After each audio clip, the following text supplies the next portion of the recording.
members is present, that this meeting has been duly called and the notice of this meeting has been posted in accordance with Texas Open Meeting Act, Texas Government Code, Chapter 551. Good evening to everybody. It's great to see you here at our regular school board meeting for the month of January. We're going to start this meeting with an invocation from Tracy Coburn from Six Stones.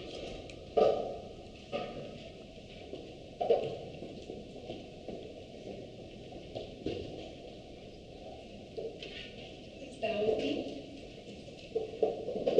Dear Father, teaching is an honored calling and one that has been highly respected all across the world in many different cultures. In many places, one can be called teacher, whether that is rabbi, professor, guru, sensei, leoshi, or mualim, and it is a respected title. That is because raising the young is a difficult task, and raising them well is even more so. Teachers, and by this I include administrators, paraprofessionals, and others, are a building block of our society and should be treated so.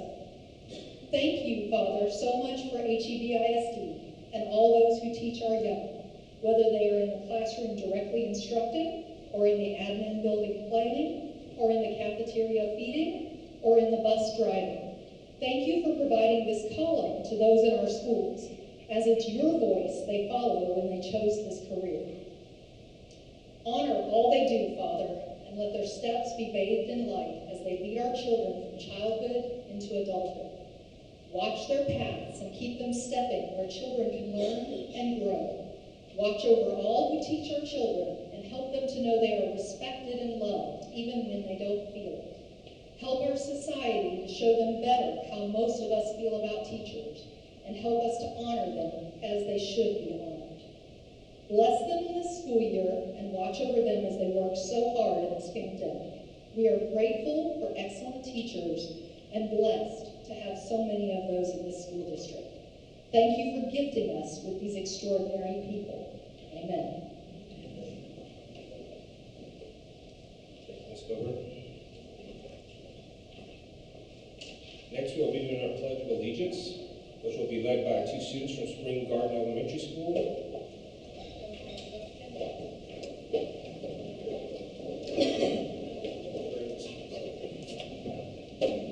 We have Texas and Bella this evening.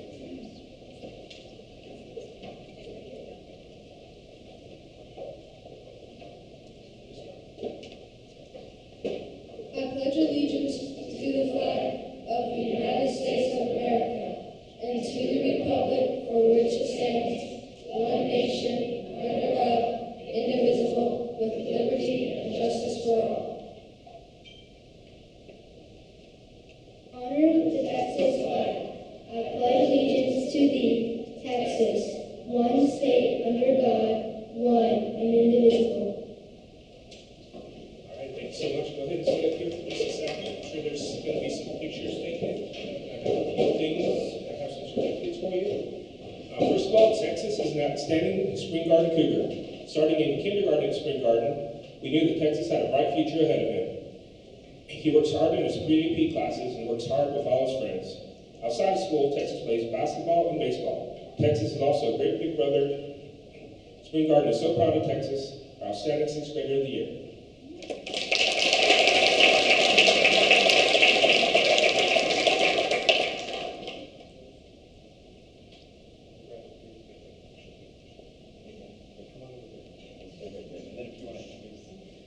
Bella is an amazing Spring Garden Cougar.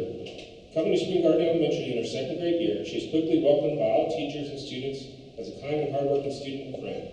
She is a member of our Cougar Choir and 6th grade safety patrol. Outside of school, she plays lacrosse for the MP Youth League and select lacrosse for the Texas Nationals. Bella is a wonderful daughter and sister to her two brothers.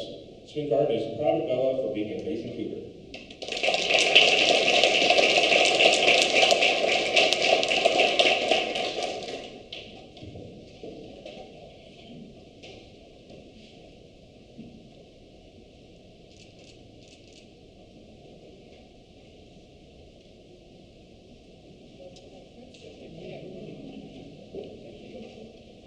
Thank you both. Tonight, the Board of Trustees is meeting in a regular scheduled monthly meeting to officially act on items included in the posted agenda. The The board welcomes and appreciates comments and inputs from the community. Open forum is provided at each meeting to allow the public to address the board. There will be 2 open forums tonight. Open forum number 1 is to hear requests regarding agenda items only. Open forum number 2 is to hear requests or make comments regarding non-agenda items and will be heard at the end of the meeting. Those addressing the board are asked to limit their comments to 3 minutes per meeting. The speaker should identify his or her name, group affiliation, if any, and make a brief presentation and identify a solution when it's time. Remarks should be addressed to the board as a whole. Oral presentations may not include charges against any employee or board member by name. It is my responsibility to determine if a person addressing the board has attempted to resolve a concern informally through the district's complaint policies. If not, the speaker will be directed to follow the appropriate policy. The board requests that all presentations be made in a courteous, respectful, and professional manner and asks that speakers monitor their own behavior. If you wish to speak at one of the open forums, please fill out one of the cards located in the table entry hall that is located outside the boardroom. Open forum number 1 will take place after we adjourn here and move over to the regular boardroom. So that's where that will be started.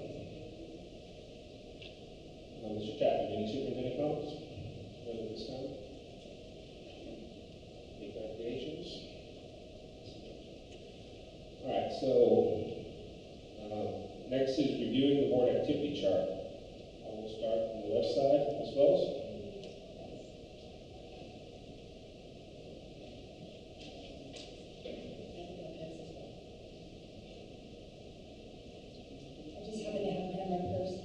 Since we haven't met since before Christmas, I got to fly on the helicopter for 2 days to all of the elementary schools, which is the most amazing thing that you can do. My favorite thing all year, to go to the 21 elementaries and all the screaming kids and proud principals. Was amazing. I got to read at Bel Air Elementary to some little teeny tiny classes, and those kids were adorable. We did Dashing for Hope, raising money for 6 Stones, which is always a fun event. And then in the last 2 weeks, we have been invited and attended the Bell football banquet and the Trinity football banquet. So thank you to those coaches and those programs for inviting us. Both banquets this year were out of the park amazing. So thanks for inviting us.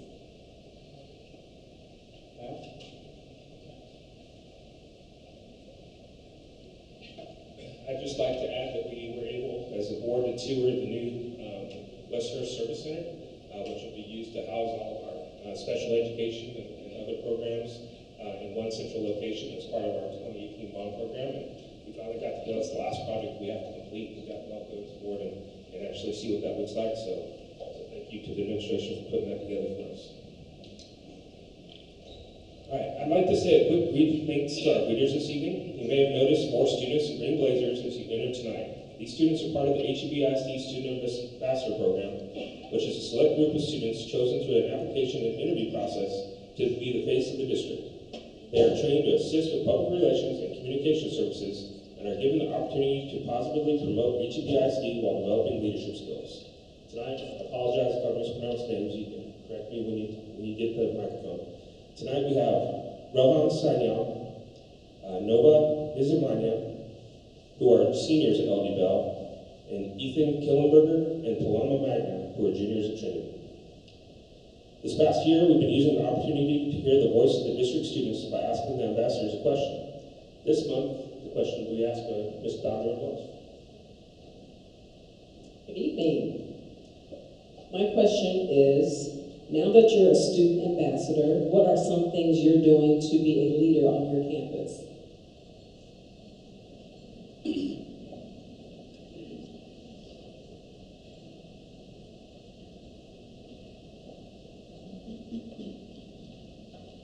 Hello, my name is Novan Zaimana and I'm a senior at LD Bell High School. And besides student ambassadors, I try to show initiative in my school by being a leader in multiple different ways. As a president of the Women Empowerment Club, I hold bi-weekly meetings to show not only the females of LD Bell High School, but also males and everyone else, all of the ways that women can empower each other in their schools. I also do a project on the side with the Women Empowerment Club, which is the Women in STEM workshop. In addition to this, I also try to be a leader by showing leadership through example. Recently, Student Council had a blood drive, and by participating in this event and other events, that's being a leader by leading by example.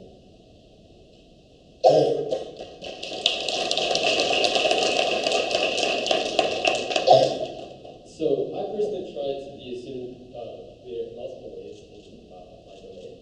So I try to be, like Nova mentioned, a leader by example as well. So whether that means raising my hand more often in class, paying attention, asking pertinent questions, being a helping hand to my classmates, I'm there, I'm doing it. And I feel like in being a student ambassador, that has magnified my effort in order to do so. So it makes my, I guess, efforts more meaningful in doing that.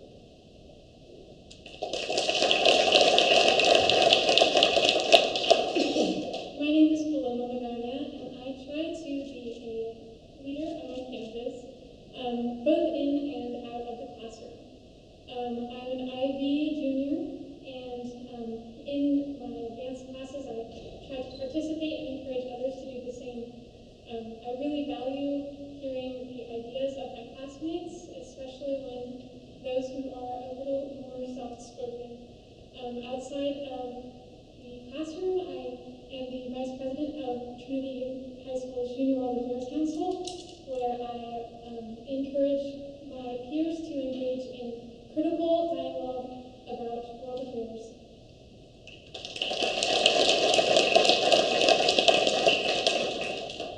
Hey everyone, I'm Ethan Kellenberger, and the way that I lead my class and clubs and things, so I'm in Future Medical Professionals, and that is a club where I get to speak to actual people who are in the medical field and work and help other people. That's what I want to do. And so I feel like most of the time I'm the only one turning on my microphone because it's virtual. And most of the time I'm the only guy who's speaking to the person, and I'm asking questions, and it shows in the chat box. The moment I speak up, everyone else likes to after.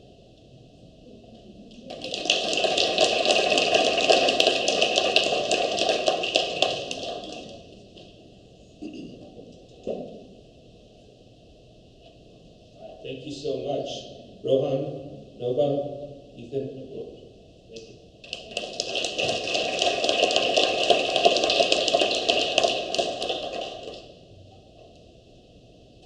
All right, next up is School Board Recognition Month.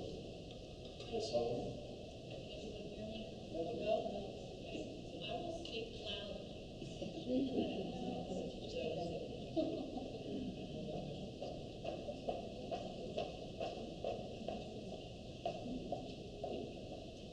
Testing, yes.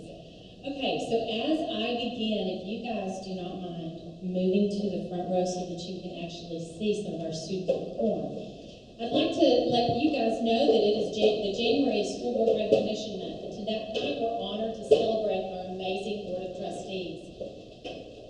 Our school board members are selfless volunteers who spend long hours, and I want to add unpaid hours, working to ensure all of our students have the opportunity to learn and grow.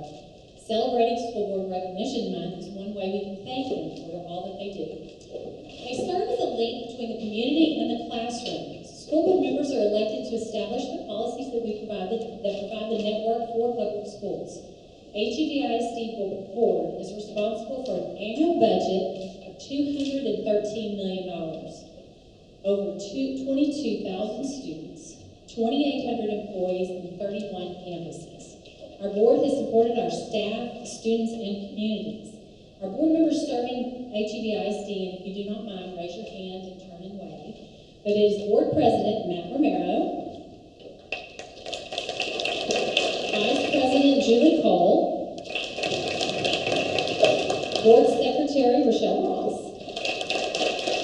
and board members Chris Brown, Greg Compass, Andy Carvine, and Don Jordan-Lewis. So for those of you who might not know, we began our celebration in the bistro back there, and our culinary arts provided a hands-on demonstration and then allowed our board to eat creme brulee. And so they got to see the cooking in action. And I'm sorry, what is it called? Morning show reveal? it was a morning show reveal. They also, child nutrition provided them a meal, and once they get back up to the boardroom, all of our campuses have provided items for the board. So we are thrilled to celebrate you tonight. I want to show a video. Arbor Creek Elementary did create a video, and we are hopeful that the audio works, but if it doesn't, then you at least get to see it in action, and then if it doesn't, I will be sending that to you. So we can run that video.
Again, that's just a quick sampling of what you guys are going to receive over there. I'm now going to ask that Mark Chandler introduce our next set of guests, and you get to enjoy that. And then, for those of you, I think it's already been said, we are going to move back to the boardroom for the rest of the meeting.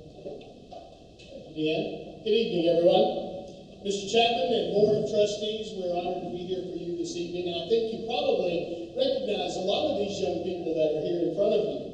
But there's not much cuter than young people making music together. And this whole point about this is to show that we appreciate you and what all you do to allow this activity to continue to happen. We have a world-class group of faculty, as well as a world-class group of young musicians that are up here with you tonight. They are going to celebrate you and share with you their appreciation for the things that you bring to us and allow us to do. These students here tonight represent a group from the Elementary Honor Orchestra. Now, a little bit later this spring, the Elementary Honor Orchestra, in conjunction with the Elementary Honor Choir, will present a very wonderful concert. It's sometime later in the spring, and we'll be sure and share great invitations with you guys so that you can come see that. Okay? So, with our great Suzuki faculty that's present on the stage, and these students from the Elementary Honor Orchestra, and somewhere along the line, Mr. Soler, there he is, Mr. Oscar Soler is going to give some information to you as well as some of our students on stage. So, ladies and gentlemen, the HEB Elementary Honor Orchestra.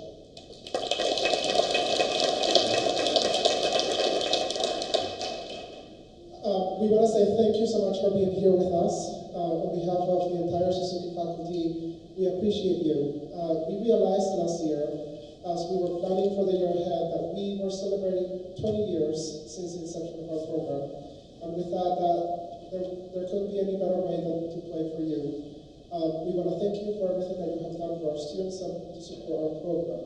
And we thought that it would be best, instead of the teachers doing all the talking, for the students and the parents who are the cornerstone of our program to speak to you directly as to why this program is so important. So thank you so much. Throughout the performance, we will have just a few testimonials so you can hear from our parents and students what Suzuki means to them.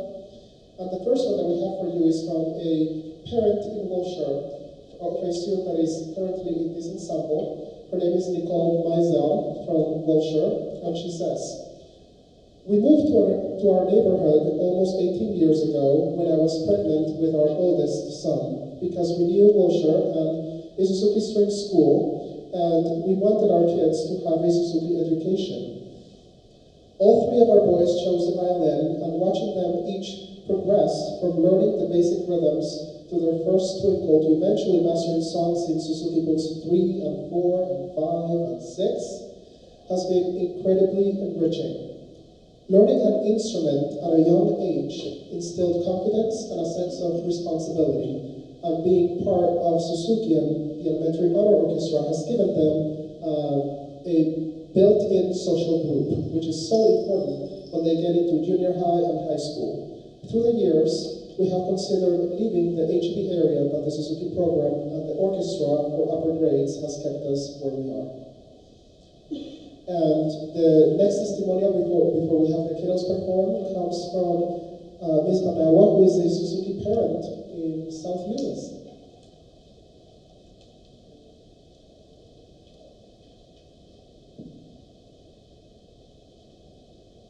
The Suzuki program is what made our family decide to move and stay in the HEBISD area.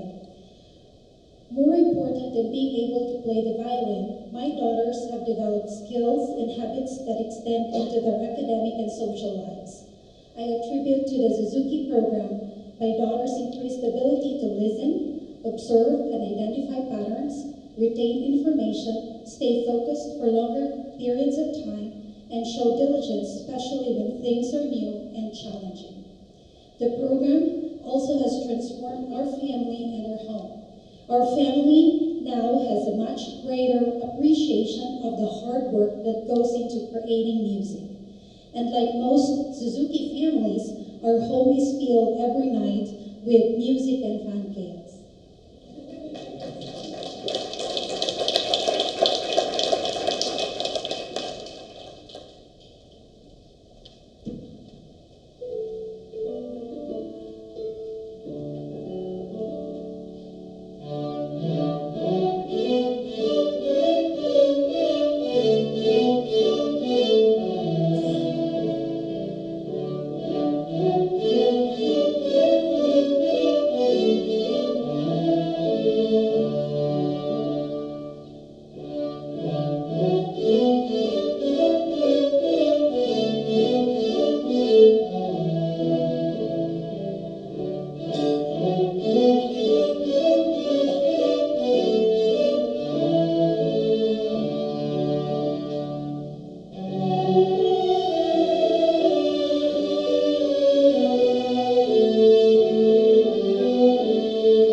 And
now we're going to hear from EB Tech, 5th grade in Meridian.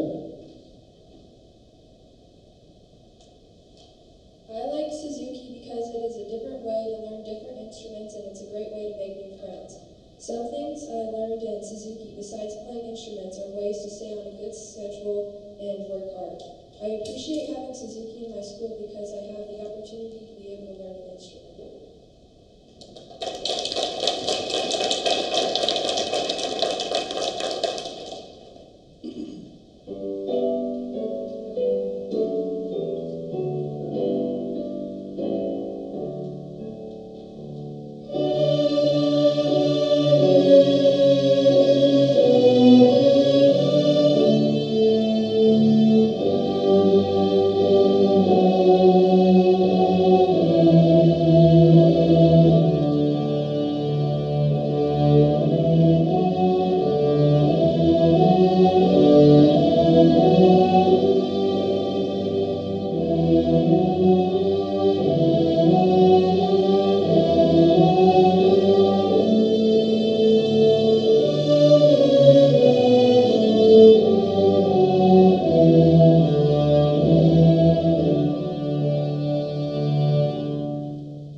Now we're going to hear from Mrs. Vitek, who is a Suzuki parent from Meridian.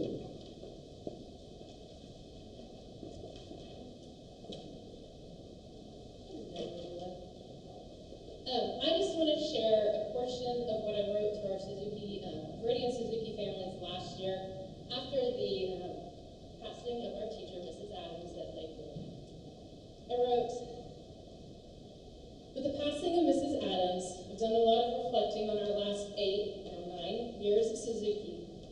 HEB Suzuki Strings is a special program with lots of special people. We've become our own little community of families. We don't just have one teacher. And hold this, it might help me from shaking. We don't have just one teacher. We have an entire district of teachers who guide our students. In music, in education, and just in life in general. We learn from each other through orchestras, festivals, trophy festival, fine tuners, recitals, playing for district leaders. We do concerts, we do field trips, we do play-ins. We are everywhere, all over the district. So, and that's because we have teachers who are so committed to our program. This last summer, my daughter was awarded a scholarship to attend a Suzuki Institute, and she went down to Austin and participated in the Greater Austin Suzuki Institute. And while I've always known that we had a superior program here, it really solidified it to me when we were there, because that program was just as excellent as our program here, and I was sure to let everybody down in Austin know that HEB is doing the exact same thing, and we might have been doing it better. Our teachers are world class, and we are so fortunate to provide a program of this magnitude for almost free to students that may never have this opportunity. So thank you for continuing to support our Suzuki program and allowing it to grow.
Hurst-Euless.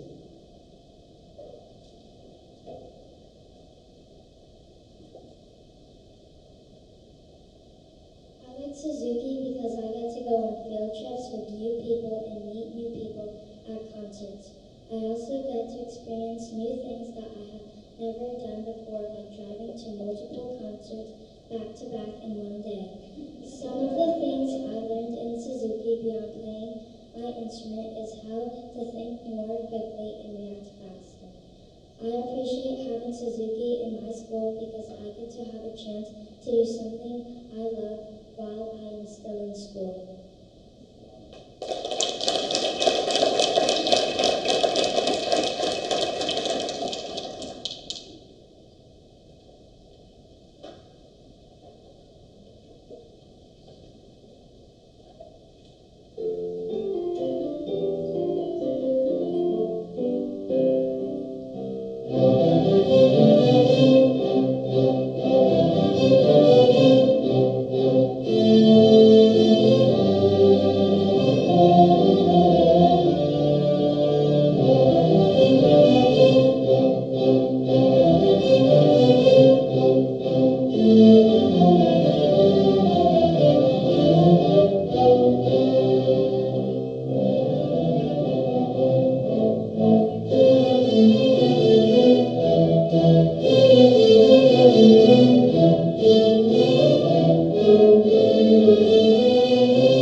before we play our last piece for the evening, we're going to have Mrs. Henry, a Hurst-Euless-Suzuki parent.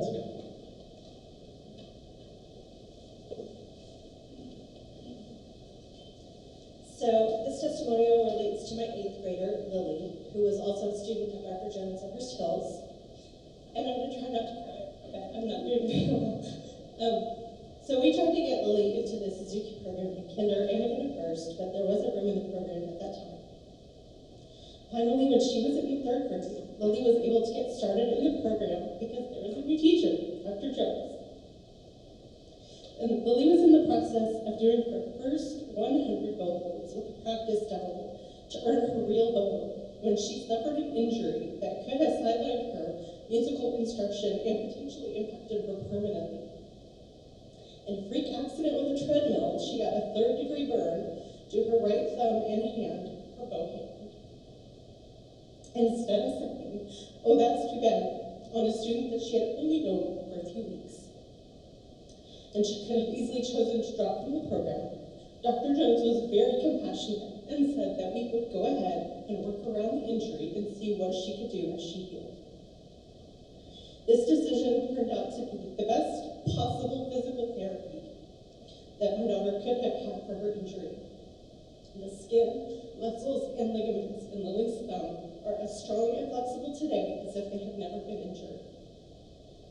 Today, Lily is in the chamber orchestra at Central and has been selected for the top orchestra at All Region all 3 years that she's tried out. This outcome is 100% due to her participation in the Suzuki Strings program and Dr. Jones' patience and compassion.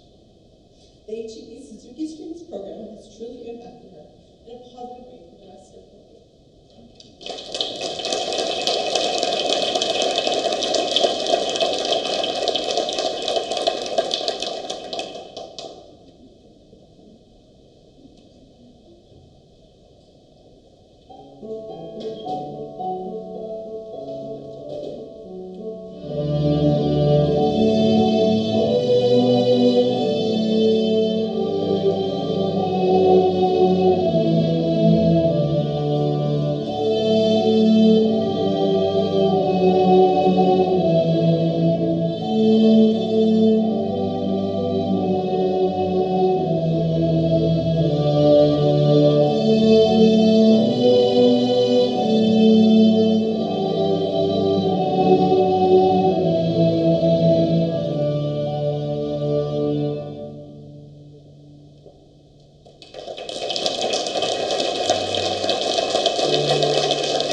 Kind of fitting that simple little tune is our closeout for the evening. Thank you, Honor Orchestra kids, faculty. Wonderful job tonight. Thank you, Oscar. And so, if you had any doubt before that you didn't have any doubt before, well, now you know. Absolutely. Thank you very much. So now, as Mr. Romero will direct you here in just a minute, you guys are going to find some goodies and treasures at your chair in the boardroom. Enjoy all the art pieces and the gifts and things that will be there for you. Thank you a million times for supporting our kids. Thank you so much. Parents, thank you for being with us and supporting these kids as well. Mr. Romero? Thank you so much. From the board, I want to say thank you very much to the instructors and to all the kids who came to play for us this evening and to all the parents who brought them. We so appreciate it. Every year when it's Board Appreciation Month, we know that something's going to get cooked up that's just going to make us feel great, because this is what it's all about for us. This is about kids. It's about kids doing what they love and kids reaching levels of achievement that they didn't know they could achieve, that they just have these instructors who are so great and just keep them moving forward, whether it was what we saw before the meeting out there cooking creme brulee for us or up here on the stage tonight. It was just absolutely fantastic. I mean, thank you so much.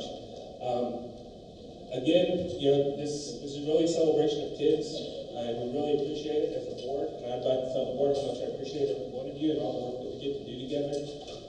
But I'd like to ask for help this evening, because at this time, we know everything that's going on in our schools and how difficult it is for all of our teachers and all of our students, And I think Ms. Gober gave us a great list of people that we would really love it if each of one of you would go out and say, I was at the board meeting, and from the board of trustees, we want to say thank you, whether it's to a teacher, or whether it's to a bus driver, or whether it's to folks serving you lunch or breakfast, or to an administrator. Go to your principal and say, the board says thank you. So if you can help us get that message out, how appreciative we are as a board for everyone who's working so hard right now to keep our schools open and keep things going, we really appreciate it. And we will see everyone over the administration building. Thank you.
All right, at this time, the board will reconvene into open session.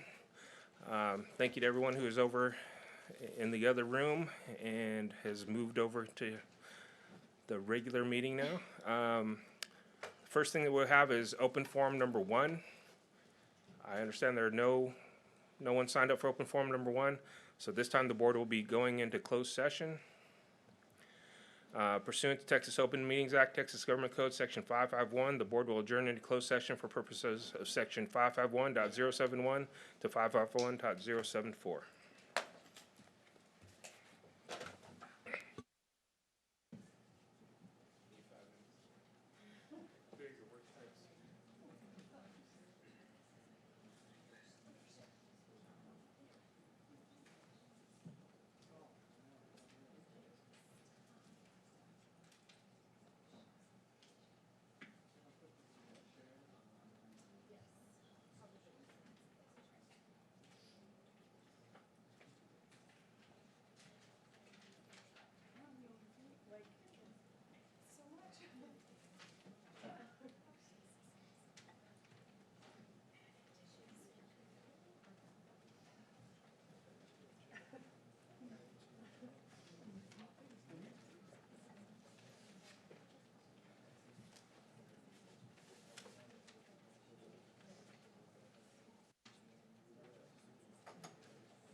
Has she been flying since she lost that one?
I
would like to provide feedback just on this agreement on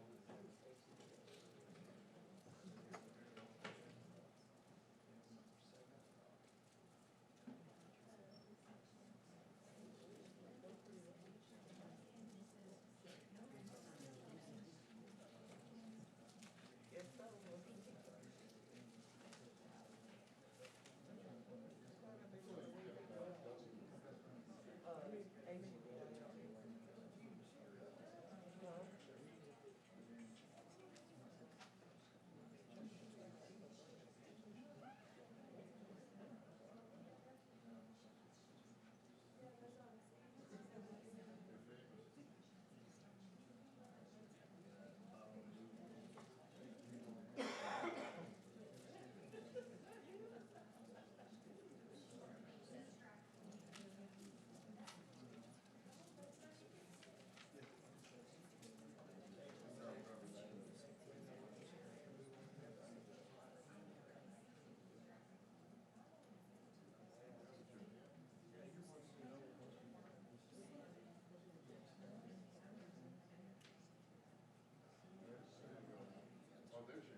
All right, the board will now reconvene back into open session.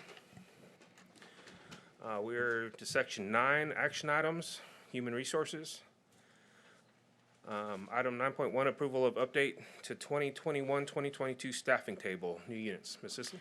All right, so tonight we're asking you to consider approval of one additional head football coach unit for the remainder of the 21-22 school year. Just as a recap, we want to support our program, and we want to make sure that we can finish out the year strong, but also begin planning for next year, and this will allow us to do so for this year only. All right, thank you. Are there any questions? I will accept a motion. I move the board approve the new unit as submitted. Second. I have a motion and a second that the board approve the new unit as submitted. Please vote.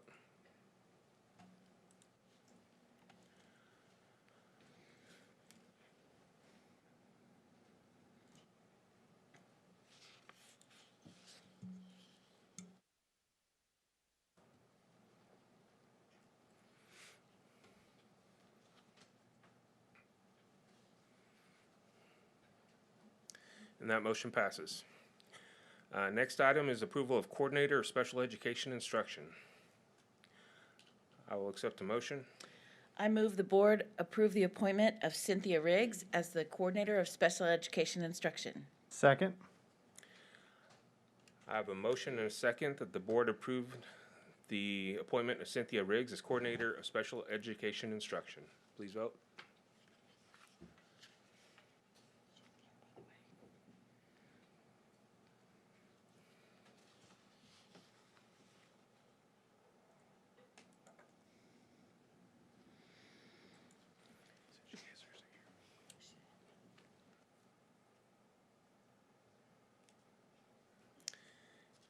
And that motion passes. Is Ms. Riggs here?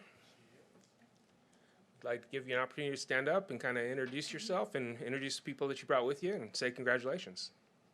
I'm Cindy Riggs, longtime HEB instructor to special populations, dyslexia, and now special education. And I brought my executive director, my co-coordinator, speech facilitator, Renee Reek, Willie Benitez, and Melody Shepard. All right, thank you and congratulations. Thank you very much.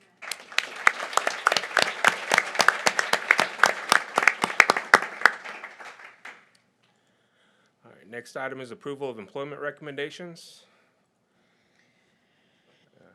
I move the board approve the employments as submitted. Second. I have a motion and a second for the board to approve the appointments as submitted. Please vote.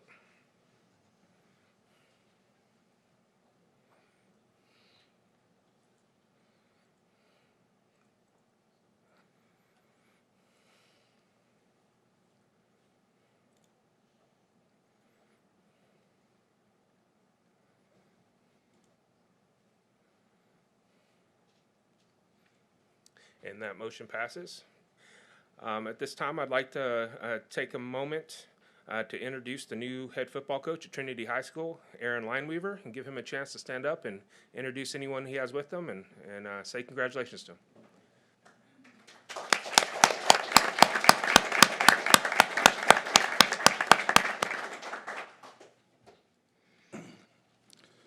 I'll be brief. Good evening.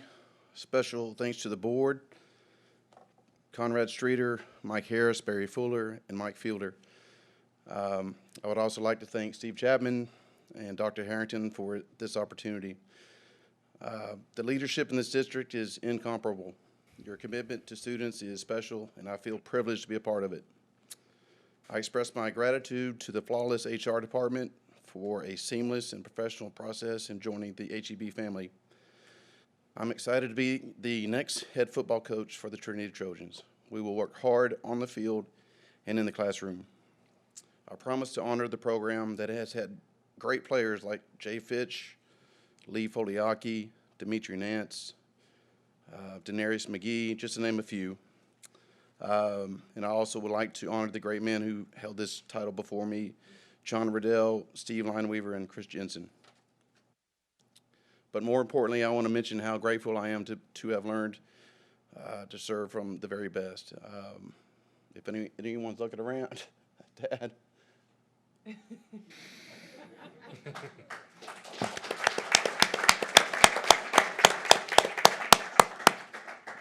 I look forward to joining the faculty to support all the programs Trinity has to offer. Thank you to the students that make Friday night special, the band, the drill team, the cheerleaders, and the Trojan crew, to the parents, the boosters, and to the fans. None of this would be possible without you. I would like to recognize Ofa Faiva Siali for her unbelievable work for the youth in the community, and I'm here to support you any way that I can. My thoughts and prayers to the Tongan community during these difficult times. Please know that you have the support of the Trojan family behind you. Two, where's my man Steve Morgan? Thank you for your unwavering support, Stephen. You always have a spot on the staff and the sideline. Thank you to all my family, Coach Taj and Alexius. You're so important to us.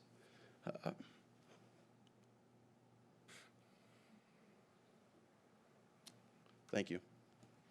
Go Trojans. All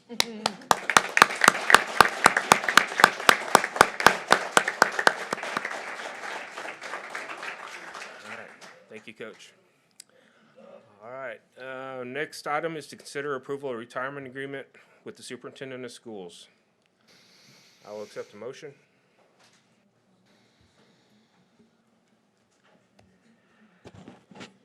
I move that the board approve the retirement agreement with superintendent of schools.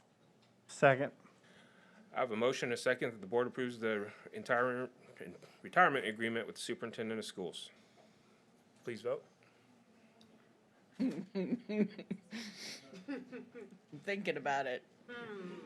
We all abstain.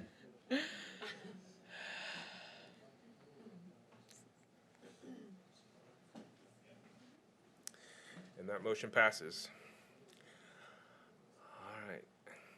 All right. Next item is 9.05, consider approval of superintendent search process and posting for internal candidates. I will accept the motion. I move that the board approve the superintendent search process and posting for internal candidates. Second. I have a motion and a second. The board approves the superintendent search process and posting for internal candidates. Please vote.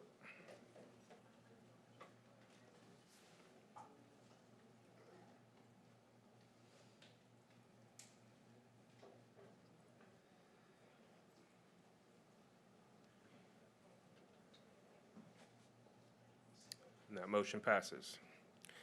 All right, we are to section 10, presentations. First presentation is Jump for Joy. Ms. Parmley.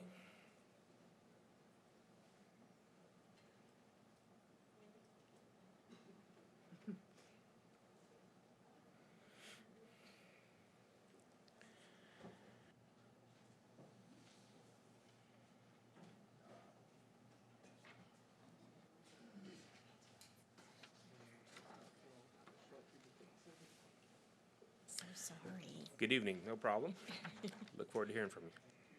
Oh, now I'm really on the spot here because my cohort's not here, but I have a few gifts for you. Let me start with that. I'll just give you those to pass around.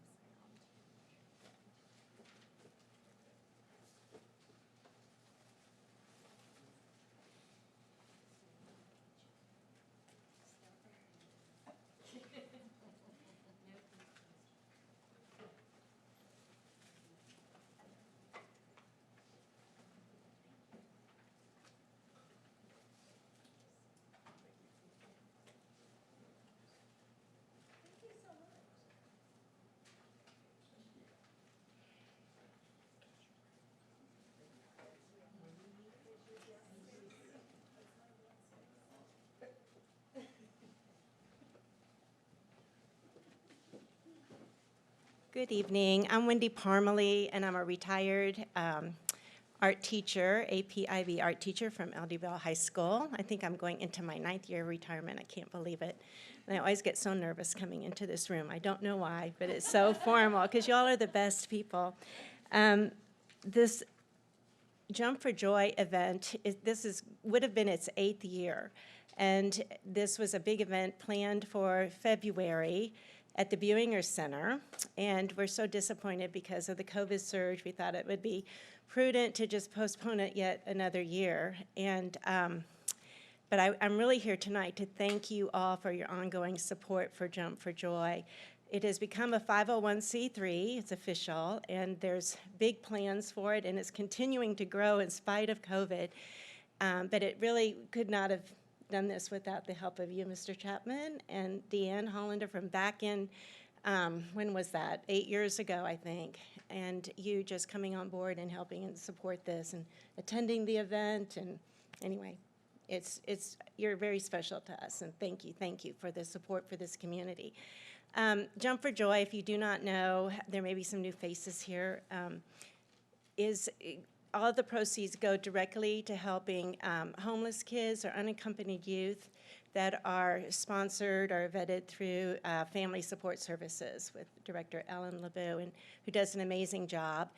I think she has identified and has expected at least over 700 students this year probably to be able to use the funds, and it's an immediate turnaround. And I think one of the most heartfelt moments was when she announced one year to, I think it was at a staff meeting, that there was no other district that she knew of in the state of Texas that had this funding. And that's just driven us to even strive harder to help break the cycle of homelessness. We're offering scholarships, but we really now realize that we need to follow through with that and even expand that as far as following up with these kids and making sure they utilize those scholarships. She's getting some great funding, additional funds right now during this COVID thing, but, the need remains. The season of giving is over, but the need remains. And there's always going to be that sense of urgency for families, and to be able to recover and to recover in a safe, caring community. And you all provide that and support us, and we thank you. So anyway, every year, I was trying to think of what can we give the board, what can we do? We want to thank you all. So our church, St. Philip Presbyterian, does this little tribute every year to local artist Jackie Berry makes these stars, and on each star is a word. And if you put this ceramic star someplace near your laptop or in a drawer or in your a nightstand or whatever, I'd like you to reflect on that word. And every word is probably going to be different.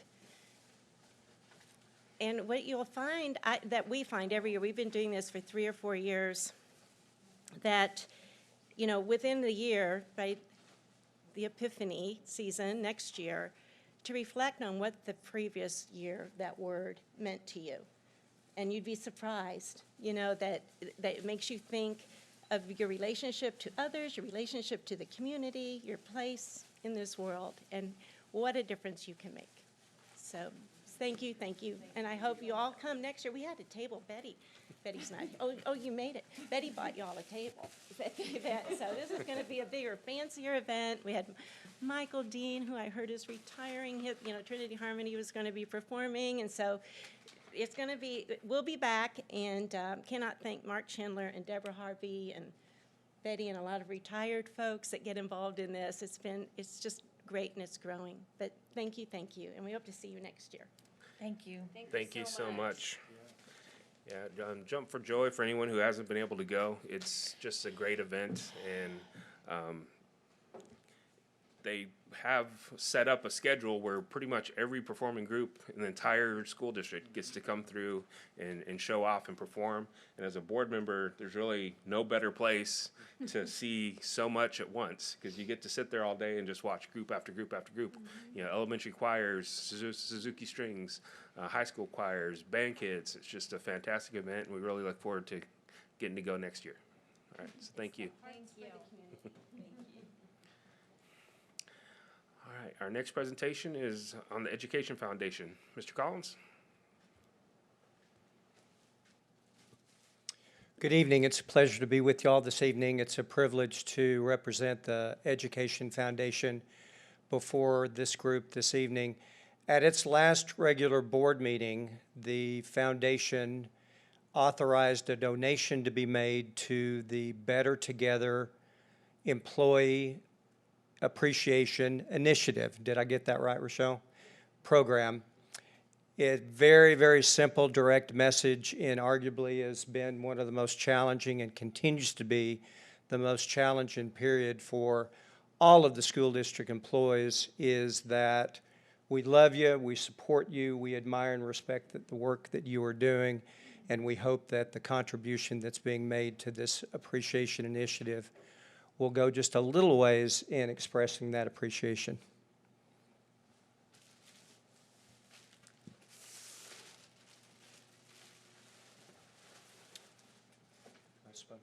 Matt, come on.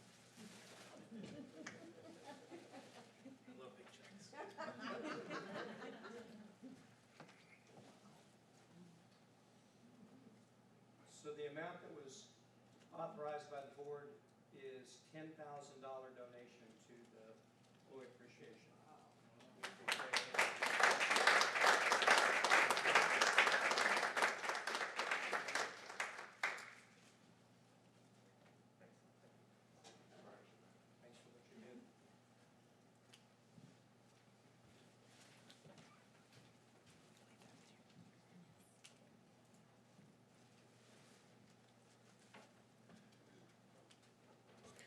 All right, we're down to the consent items. Does the board, anybody, any member of the board have anything on the consent agenda they would like to remove?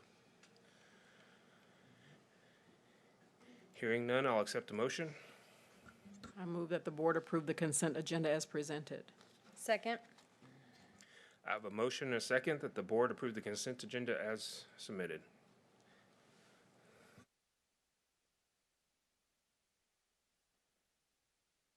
Oh, no. You're kidding.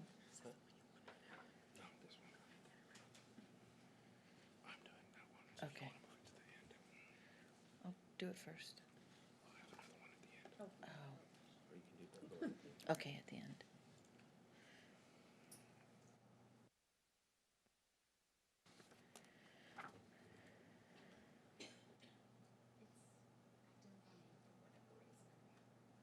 Yeah, so was his. Okay. We, it's not coming up, but it was, but it passed. Yes. All right, so that motion passed. And at this time, we will pass out certificates of appreciation to all those who have made donations. Ms. Cole will read those off. To move. It's a big accomplishment, y'all. All right, so we're going to start with Board Member Dawn Jordan Wells. She has a certificate for Lockheed Martin to the Buinger CETE Academy. This is a donation of $2,999. It'll be used for the robotics team to purchase equipment supplies for the 2021-2022 competition season. We also have Derek Thorne and James Neary to accept the appreciation. Sorry. Oh, sorry.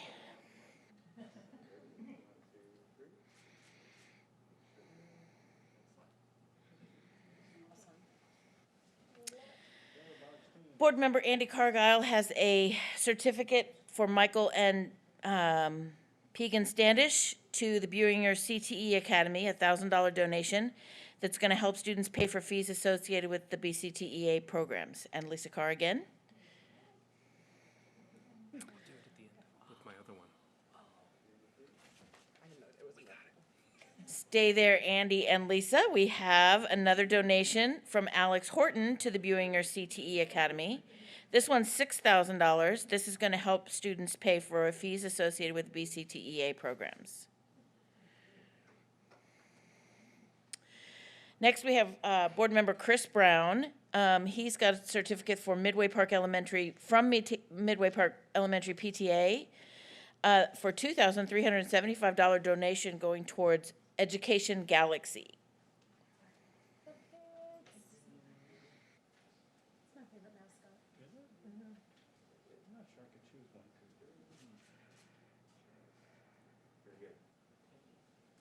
Also, Chris Brown has a certificate for Trinity High School and a certificate for a donation of $50,000 from Classic Chevrolet Ally Financial, Inc. Looks like we have a host of folks here. Stephanie Brogan, okay, and the team from Trinity High School. The Angel Fund Committee.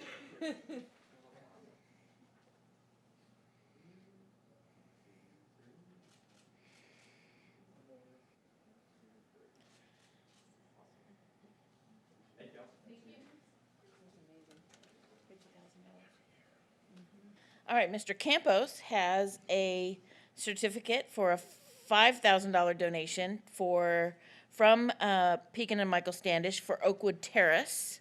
Who's here from Oakwood Terrace?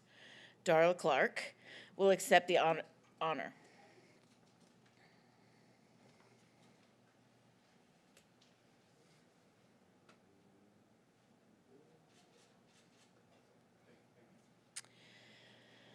Mr. Campos also has a certificate that is going towards that Better Together Employee Appreciation Program for PR and marketing. This one is from Brackett and Ellis, and it's a $1,000 donation.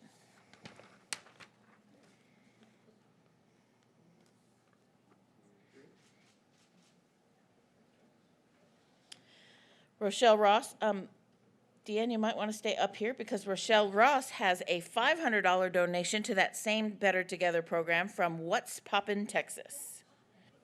And usually this is a $500 donation, but it usually comes with some ancillary popcorn.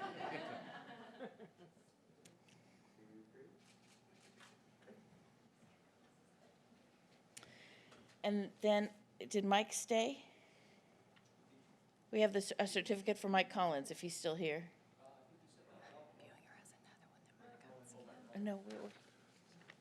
Okay, well, he already gave us the big check. We've got a little certificate for him next time we see him. We can take it, Rochelle and I can take it to the next Education Foundation meeting.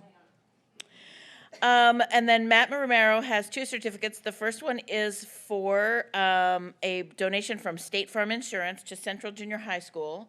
It's a $500 donation going towards staff and student incentives and professional development. Who do we have here from Central? Cynthia Morgan?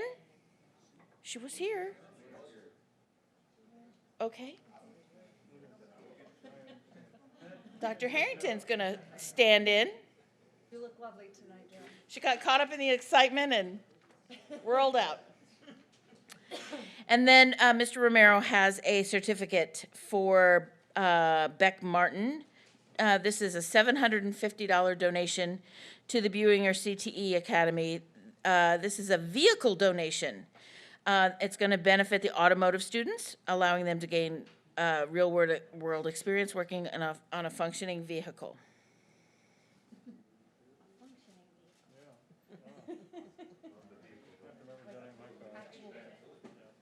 The grand total of all of these donations tonight is $80,124.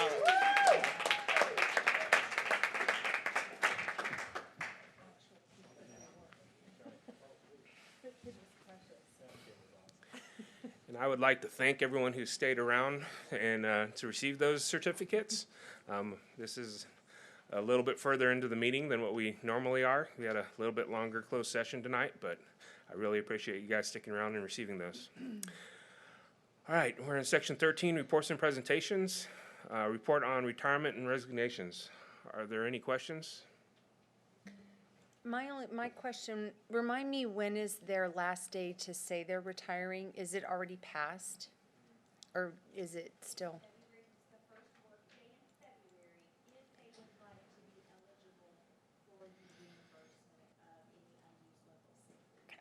So there may be a few more. Okay. Thank you.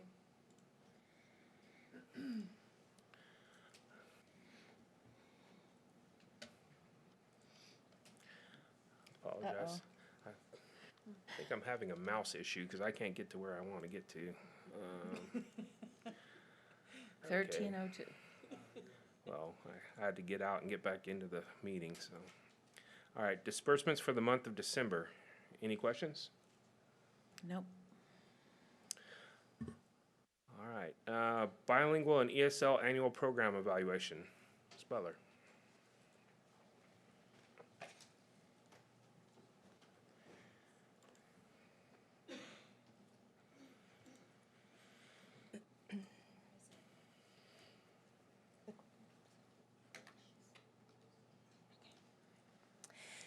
Good evening. This is the Bilingual and ESL Annual Program Evaluation for the school year 2021. In this presentation, I'll go over the difference between bilingual and ESL. We'll look at the demographics. We'll look at the academic progress on STAR and TELPAS, review the students that were able to exit the program, look and see how many bilingual exceptions and ESL waivers were filed with TEA, and then we'll finish with the comprehensive professional development plan for our students. Couple of terms to review. Our emergent bilinguals, those are our students who have not yet acquired English, and so they are still in the process of acquiring the English language. They can either participate in the ESL program or they can participate in the bilingual education program.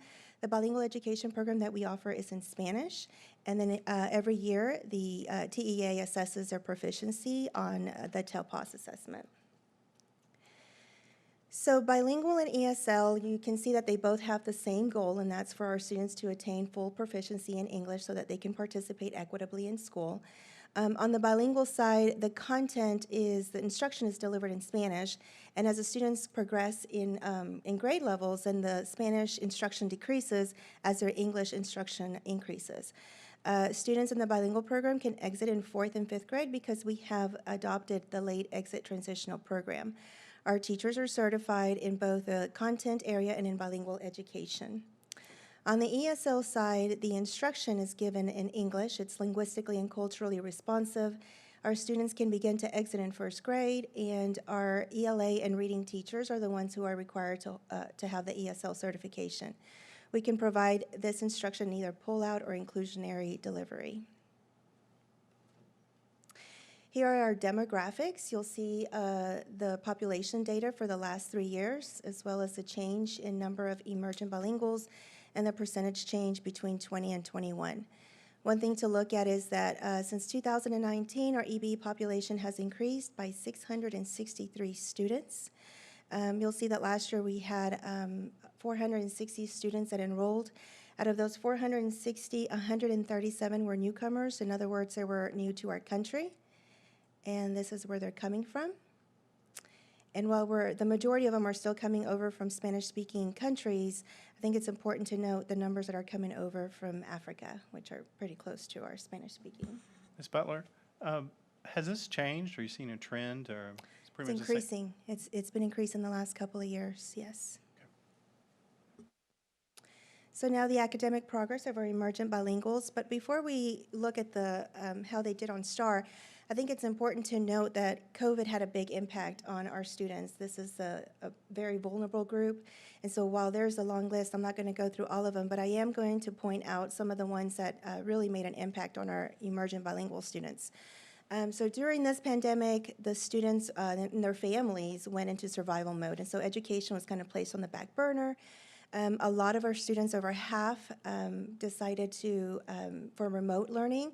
And so, but these are also the students that don't have access to Wi-Fi. While hotspots were issued, sometimes it was difficult for the communication between the school and the families to come and pick those up. Like I said, over half of our bilingual students and families opted for remote learning. And best practices, hands-on activities, and math manipulatives, those were very limited due to social distancing and the use of Canvas. And here are the numbers of students who were remote versus face-to-face. And here is the ESL performance on STAR at the approaches level. So you'll see the 2019 scores, the 21 scores, the percent change in our emergent bilinguals, and then the percent change in the district. And while we did drop, obviously the district dropped as well, but in some areas we didn't drop as many points as the district did. And in 4th grade writing and 6th grade reading, we increased. Here are the scores for secondary. And like I said, the lack of use of best practices, the math manipulatives, the hands-on science experiments really affected our students. We did increase in 7th grade reading and 8th grade reading. And here are the EOC scores. And so you can see also we increased in English too. Now, I think there were two reasons for the increases. If you notice, the increases were in the ELA department. And so one of the things that we have implemented the last 2 years is a new ESL adoption for secondary ESL. And so that contributed to these increases, as well as the ELA department has really done a good job at providing extra strategies. They have an app for DBA prep, and they're also implementing the elevation strategies into the curriculum. And I'll talk a little bit more about the ESL adoption and elevation. Here is a bilingual performance at the meets. These students, a large percentage of them were home during for remote learning. And now the English proficiency on our students. So we assess the English proficiency through TELPAS, and this is given to all K through 12 students. It meets the federal assessment requirements of ESSA, and it assesses the English language proficiency standards.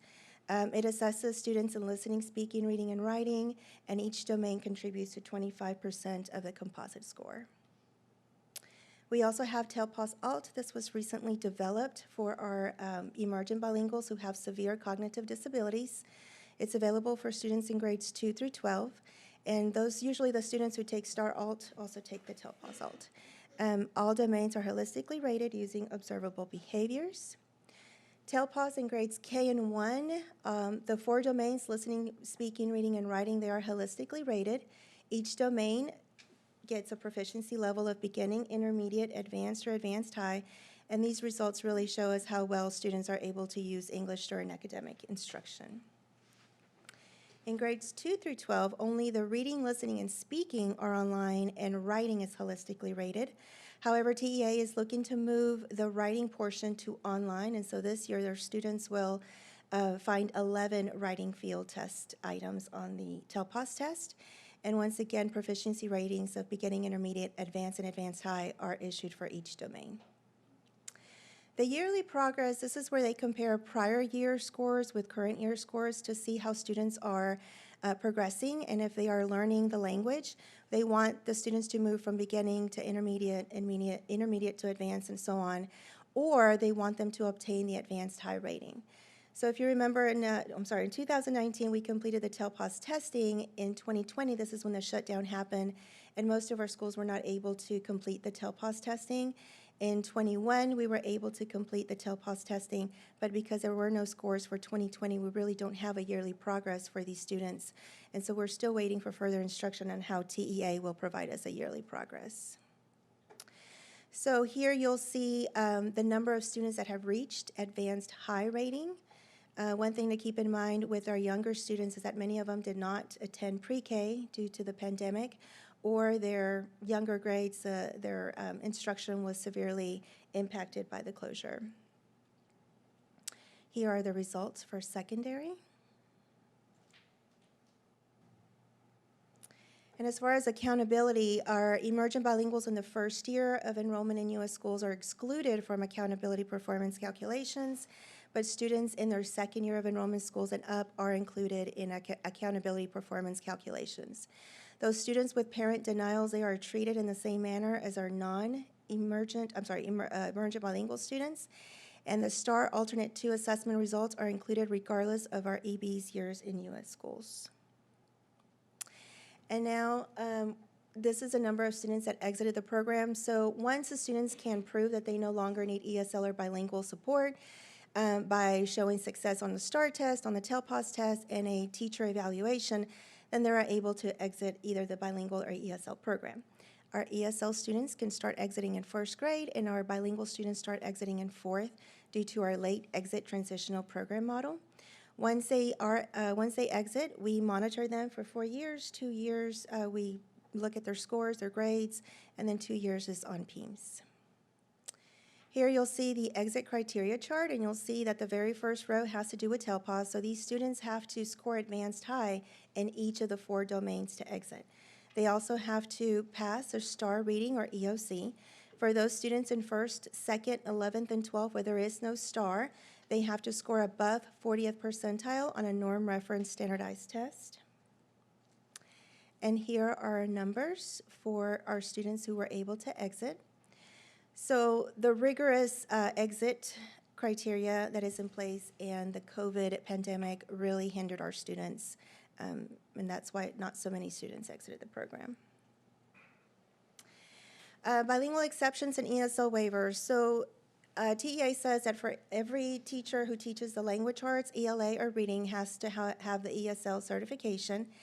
Bilingual exceptions, it states that if you have 20 students in the same grade level that speak the same language, then we should provide bilingual education. While TEA gives us these rules, they also realize that implementing them can be difficult in finding teachers with the appropriate certifications and resources. And so because of that, we're able to file for bilingual exceptions and ESL waivers. So here are the top 4 languages in our district, and we have enough students to provide not only a Spanish bilingual program, which we do, but an Arabic, French, and Nepali bilingual program. So last year, we filed for 27 teachers without their ESL certification. That number is actually pretty good. I think by now it has decreased even more. My department, in conjunction with the HR, we have worked together to ensure that communication has gone out to these teachers. TEA offers a free online course, and this is where we direct those teachers still needing the ESL certification. And then funds are available, and we do reimburse our teachers once they get their certification. On the bilingual exception, there was 518 classroom teachers that we filed for. These are for classroom teachers with emergent bilinguals in their classroom whose language is one of the top 4 that I just showed you. One thing to understand is if Ms. Butler, if I have 3 Arabic speakers, 3 Hindi speakers, and 3 French speakers, then you can see how a teacher can count multiple times because I really should have all 3 bilingual certifications. So that's why the number is so big. And then the Comprehensive Professional Development Plan. So through the use of ESSER funds, we were able to add additional teachers at the secondary level. We've had some very positive feedback from our principals. As you saw, the numbers are increasing. So we do need to provide that support to our secondary and elementary as well, but especially secondary. Also, through the use of ESSER funds, I have a full-time secondary facilitator, and she has been instrumental in helping me train the ESL teachers through instructional rounds, and she is starting to support our 7th through 9th grade science teachers by planning with them, helping them support their emergent bilinguals. Also, I was able to hire a part-time bilingual consultant for the first semester. She worked with bilingual teachers. She was in the classroom modeling, planning with them, coaching them, and then once a week, she would help me as well rewrite the K-2 curriculum. We know that K-2, this is the foundation. We want to have the students leave 2nd grade able to perform well in 3rd grade. And so what we've been doing is trying to implement all of the literacy best strategies and best practices while using our existing textbook adoption. I also have language acquisition coaches. They are at 15 campuses. Central Junior High has 1. And their job is to build capacity in the classroom teachers. They do this by providing on-site professional training, by planning with them, coaching, modeling, collaborating with teachers. They participate in our curriculum and coaches training at the central level. I have been providing them training on how to coach teachers, the ESL strategies, best practices, and the use of elevation. And we've also been creating an ESL website for teachers to use. Here's a list of the professional development that we have offered K-2. You'll notice that it's really big on literacy and ESL strategies. Here's a list for our grades 3 to 5, same thing, literacy and ESL strategies, and the use of MAP. For our secondary, this is the textbook adoption, the System 44 and Read 180. And System 44 works on building those foundational phonemic skills for our students. Read 180, it focuses on the reading and writing. We provided professional development in the instructional rounds to make sure that they understand how to implement it. English 3D is for more advanced students. It really helps them debate and discuss and engages them in structured conversations. And Elevation, it is an online bank of ESL strategies, and it's available to all the teachers, K through 12. They can search by content area, they can search by language domain. We've offered training on professional development days, and as well as gone in to train the entire campuses.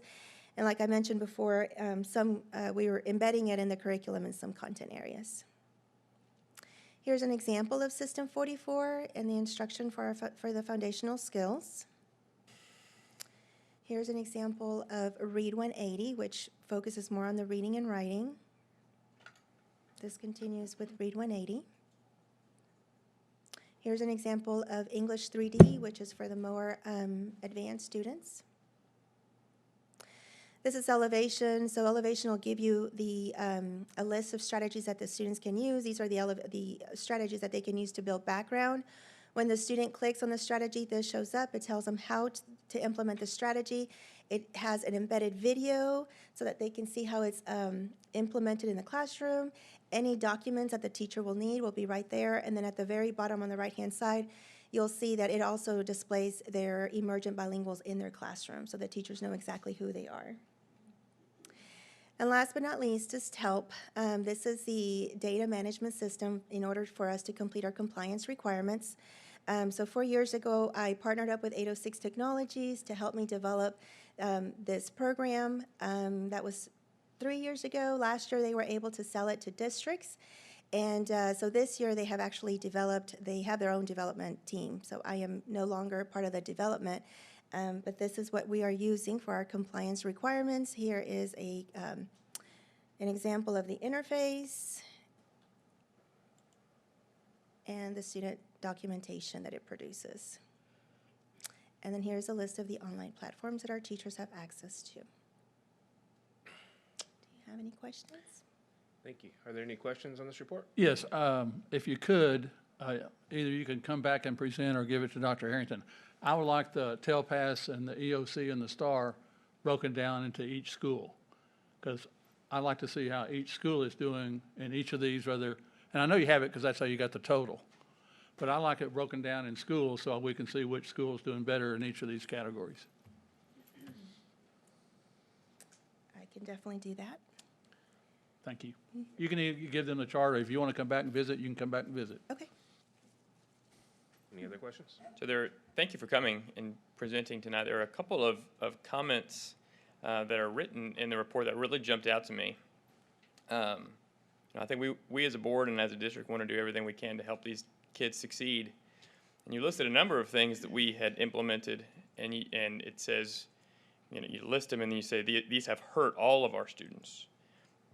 These have really hurt the students, and these are COVID mitigation strategies. Are those issues that you're still running into today? Which slide are you referring to? 10 and 11.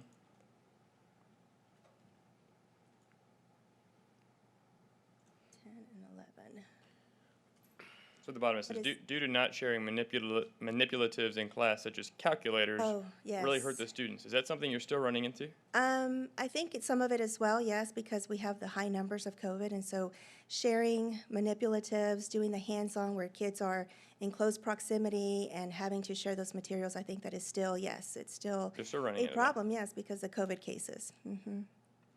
And they can't really sit together oftentimes because of the social distancing. So we try to have teachers, have students turn and talk, collaborate, process things together, work on things together, and so that is a problem because emergent bilinguals need to use the language. They need to be given those opportunities. And so, all of that has hindered our students. Thank you for telling us that. I think we need to take that into consideration. Thank you. Thank you. Thank you. Any other questions? All right.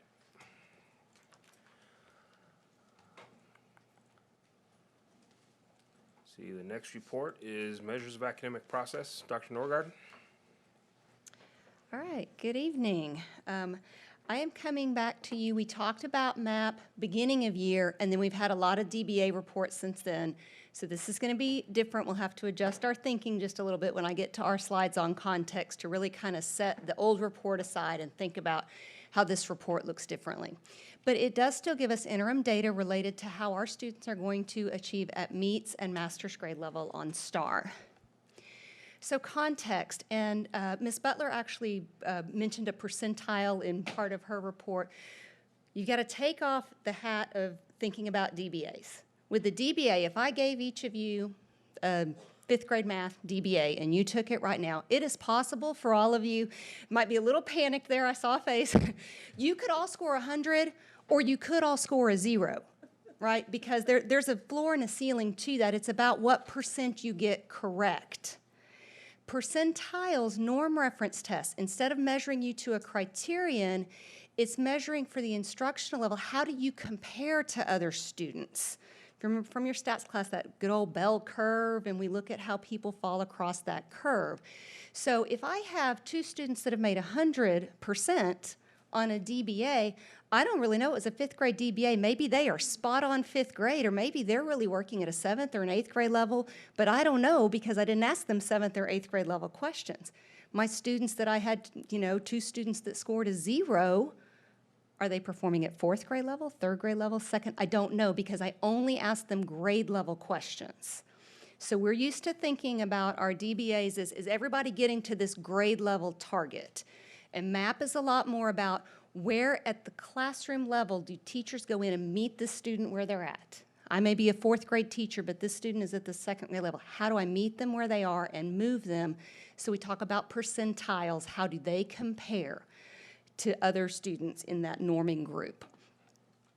So percentiles will have, at beginning of year, I brought you our achievement percentiles. So a student performing at the 75th percentile, it's not that they missed 25% of the questions, it's that they performed as well or better than 75% of their peers. They were at the 75th percentile. So I just brought you achievement data. Now that we've given BOY and MOY, in addition, MAP test has norming for how much did students grow. So we have a percentile for achievement, how did they achieve in comparison to each other, but also a percentile for growth. Not what percent did they grow, but how did their growth compare to other students in the norming sample. So hard shift here. 50th percentile is right there in the middle. It's not, I got half of something wrong. It's average. If you are above the 50th percentile, you are on the high end of performers. If you are below the 50th percentile, you're on the lower end, but there's certainly a range in there that's normal. So while all of that is that norm reference, that meeting them at instructional level, it is possible, MAP has done a linking study to STAR. They've taken all the students in Texas that use MAP and compared their MAP scores to their STAR scores. And in fact, they've done projections of students that score here at beginning of year MAP tend to be here on the STAR. At middle of year, students who are scoring here at middle of year tend to be here on the STAR. So there's a projection. Since this is our first year using this tool, I'm actually very anxious to get to that point of STAR so that we can look, we are so used to looking at the patterns of our DBA data and how we can predict our STAR from that to really see this comparison for us as a new test. How closely does that align? Are we getting, more accurate, or do we need to, as this is still a new tool, really be looking more at the DBA or the MAP projection, or they both may parallel exactly once we actually arrive at STAR. So I'm going to jump into the data. So here is 3rd grade math. So remember now we're looking at, this is the percent of students that fell in the percentile bands. So there's 5 different bands, so on average you get 20% in each. But this is when we look at our 3rd graders, how they did at beginning of year to middle of year. So we have fewer students at red and orange in the middle of year in these lower quintiles. Okay, but this is big picture data for us. This is the whole district. I don't know, well, did all of these orange students become yellow, or did I have some orange ones that fell back to red and some red, we don't have at this level when we're talking about 1,639 students to know exactly how many moved from each. This is just that big picture of how we as a district are performing. So when I then look at the growth projection and I think about that percentile, 63% of our 5th graders were on the high end of the bell curve. They were above that average. Okay, that's a shift. That does not mean that 37% of our students didn't grow. but they were growing on the other side of their growth, landed them on the other side of the bell curve. Okay, because it's not everybody's going to hit the same exact point, it's comparison to each other. That's a real shift. So the projected STAR proficiency, though, since these have been measured at beginning of year, middle of year, they've drawn these different projections, honestly, you kind of expect these lines to be flat if students are just growing average across the year. And so we see some gains here, which correlates to that. More than half of our students were on the top half of the bell curve. So you can see that actually at approaches and meets with these projections, we are meeting or exceeding those EOC targets, but we are still below the target at masters, and we're going to talk about growth here in a minute and how that might have impacted this piece. Okay, here's a very messy graph. I can't even pull this from MAP. I had to create it myself. The reason that the MAP software does not pull this is, quite honestly, at the district view, this is not where we get to the heart of the issue. But I wanted you to see this at one time for this one grade and test, because I'm going to show you how it can be used at the classroom level. This is 1,600 data points, and you see where they're all stacked on top of each other. That doesn't mean much to me. But if I look at a classroom view, and I picked a small classroom so that we can really see where these data points are, this is very much like looking at our ERG data and the quadrants. Except for ERG, we're tracking performance and productivity. This is achievement percentile across the bottom. So over to the right side, these are my higher achieving students. My lower achieving students, based on their middle of year score, are over to the left. Now I've got growth percentiles. Remember, these are comparisons. It doesn't mean I grew 50%. It's how I compared to other students growing. So above this line, above 50th percentile, means better than average growth. You're on the higher end of growth. Below the line is less growth. To the right of the middle, these are higher achieving, these are lower achieving. The power of this as a classroom teacher, when I'm not seeing 1,600 data points, this is a snip from the report, but for a teacher, this is live, and just like with ERG, if I hover over a specific point, it gives me a name and data. This is, Ms. Cole, here's how she did, here's everything about her, then I can move over to a different point and see Mr. Romero. These are live data for the teacher to really drill down. And here, I want to be asking myself questions as a classroom teacher of, okay, so here was a student, they were achievement at the 40th percentile, so a little below the exact average midpoint, but I couldn't get them above average growth. Here was a student with lower achievement that I achieved growth, or look at this one way up here. What did I do? What interventions was I providing for these students that helped them grow? Did I offer that same to this child? Is that an opportunity that I missed to maximize growth? And then I also, like when we saw our masters not moving as quickly as approaches and meets in that projection, look at these high achieving students that weren't growing. But yet here's another student that was kind of right in between those that did grow. So really looking, am I pushing my high students, giving them not the remediation, but the extension and push that they need? Am I catching all of my students? So it really does come down to the classroom view. We're reporting this big picture district, but I wanted to remind you, I shared some of those classroom reports at our beginning of year. I just want to show you some images of those again to remind you the power of this, because this is instructional level, is happening at the instructional classroom. This is not like a DBA where I say, because we saw these things, we have changed this in the curriculum. We're not changing the curriculum, we're changing instruction based on this report. So some other reports that I share with you at the beginning of the year that as a teacher, I can see my class, not only how they did overall in those percentile bands, but in more specific goal areas, breaking down my ELA into different goals. It's going to scatter my students across a matrix where maybe they all had the same overall score, but see, these students came out differently even though they had the same overall score in author's purpose and craft. As I'm pulling my strategy groups, I know, okay, I should pull these students together. They have some of the similar performances, strengths, or weaknesses, relative strength and weakness. This is another report that they can get. So again, down the right side, I've got student names. These are not HEB students, by the way. But I've got their overall RIT and their goal within this specific domain. I gave you a math example here. So for whole number and decimal computation, when I'm looking at this range, these are skills that these students need help with. So you see really down to that classroom level is the power of this test more than what we're going to say. I'm not going to ask math to, okay, now write a whole bunch more about whole number and decimal, because we also had students performing really high. It's down to who needed which kinds of support. And we get all the way down to individual student reports. So lots and lots of reports. That was just a sample. So having shown you that, I'm going to jump back out to the big picture data. So fourth grade math, here is how we did it middle of year. Here's how from beginning of year to middle of year, we saw some slight movement among those percentile bands. Overall, 48% of our fourth graders were on the right side of that bell curve. We're on the higher end of the bell curve. And so you can see fairly level at approaches where we've been, and we had some slight drops at meets and masters on those projections. Again, this is a new projection measure for us, so we're going to see when we get to the end of the year and do some correlations and see how closely this came out for us. In fifth grade, here's the current middle of year performance. Here's a comparison of where we were at beginning of year and where we are at middle of year. 50%. So right at our students were a bell curve right here for their growth norming data.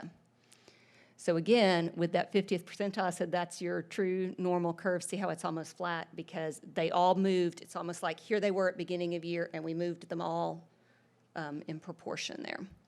And in sixth grade, we only test in English. Here is our beginning of year to middle of year data. 54% of our sixth graders in math were on that right side of the growth curve.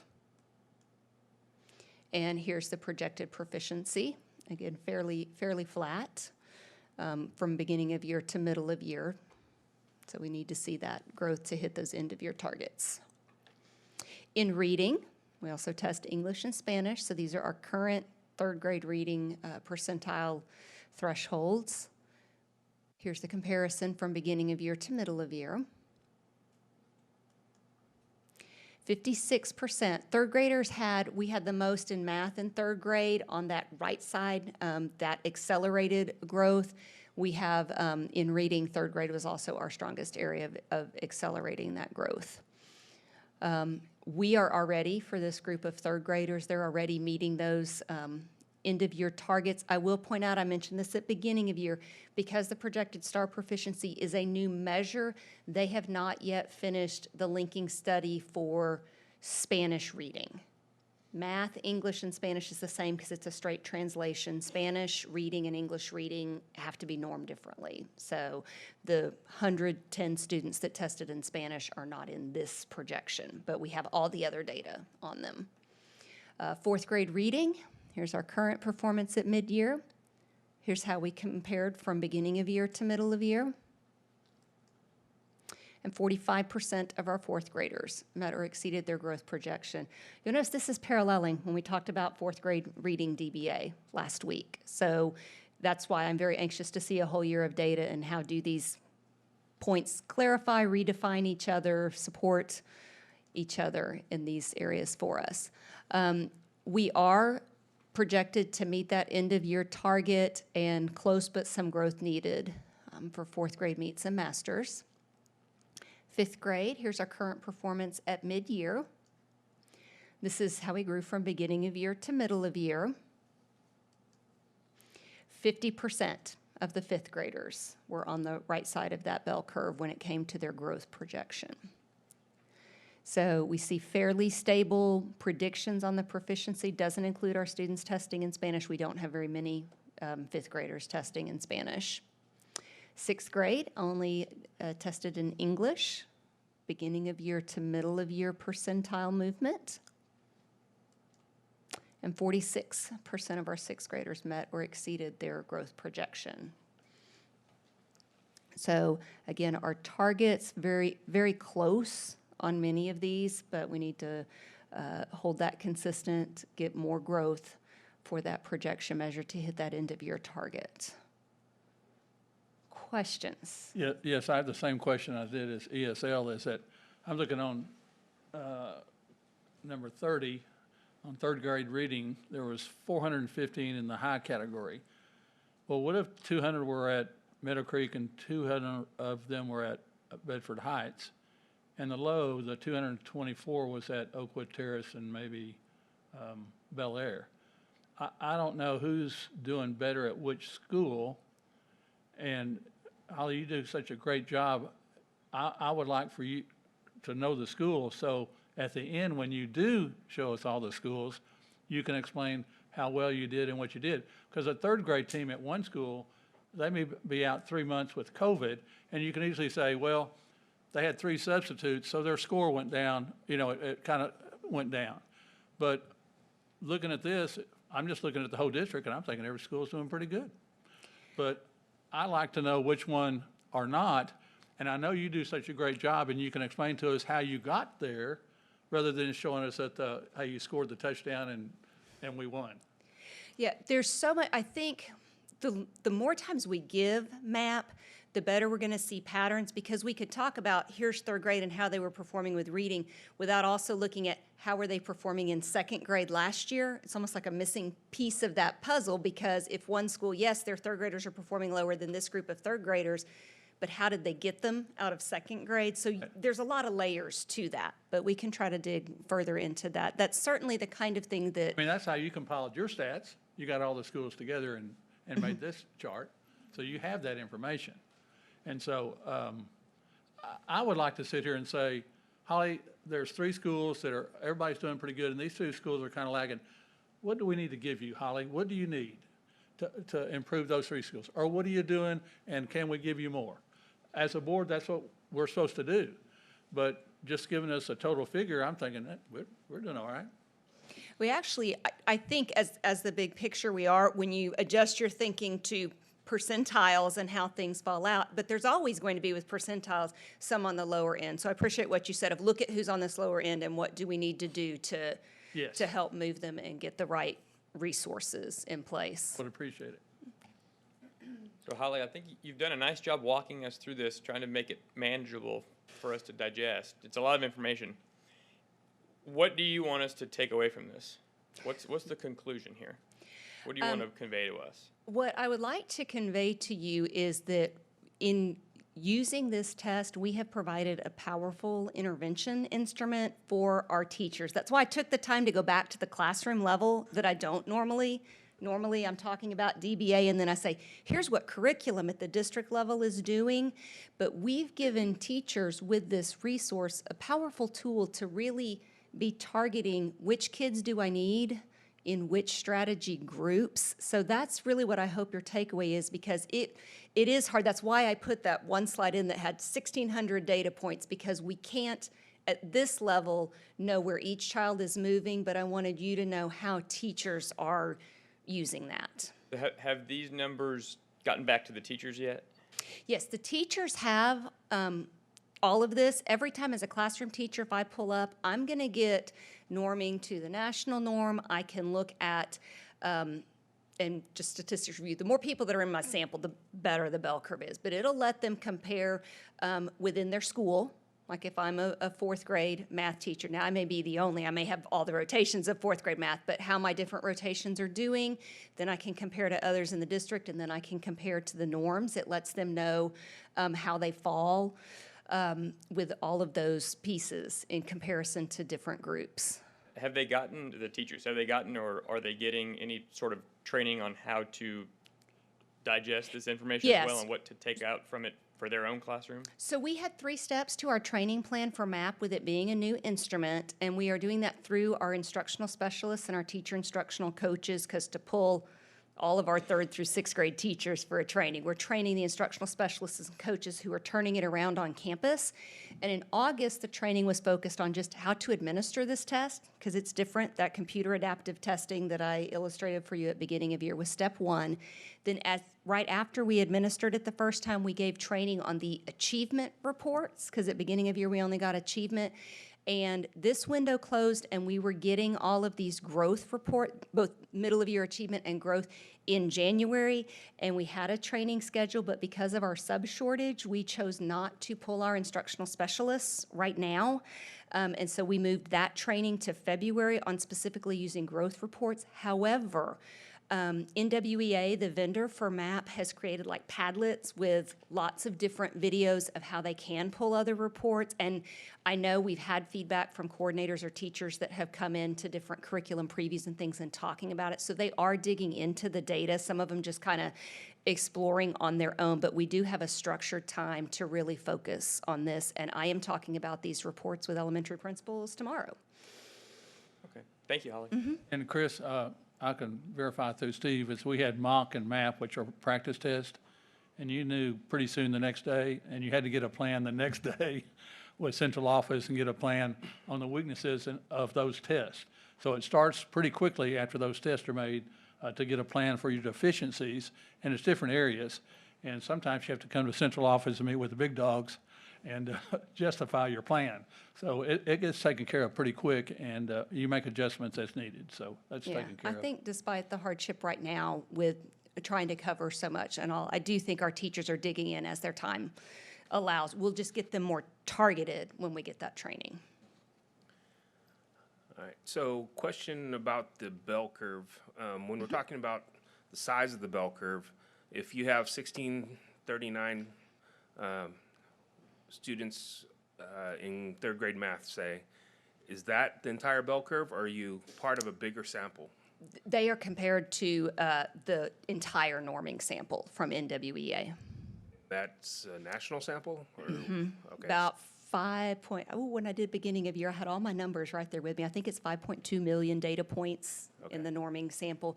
They collect for 5 years. Now, this last 5-year cycle for norming ended in 2019, so pre-pandemic norms. So we're holding our students in recovery next to students that have had full and complete support, not the interruptions, not, lack of access to hands-on material. Yeah, that's what I was missing, because I'm sure you said that at some point, but I was looking at the numbers. I'm like, well, those don't really add up to a bell curve. So yes, it's to the national norming. Although in the individual campus reports it does, but we always have to say that's why it introduces their measure of error. Now, all of our elementary teachers aren't necessarily statisticians, so we just tell them use these, don't use these. So theoretically, you could have your entire student population above average if they all could. Well enough. You could, but when you look at where everybody is, it's theoretically, possible versus probable.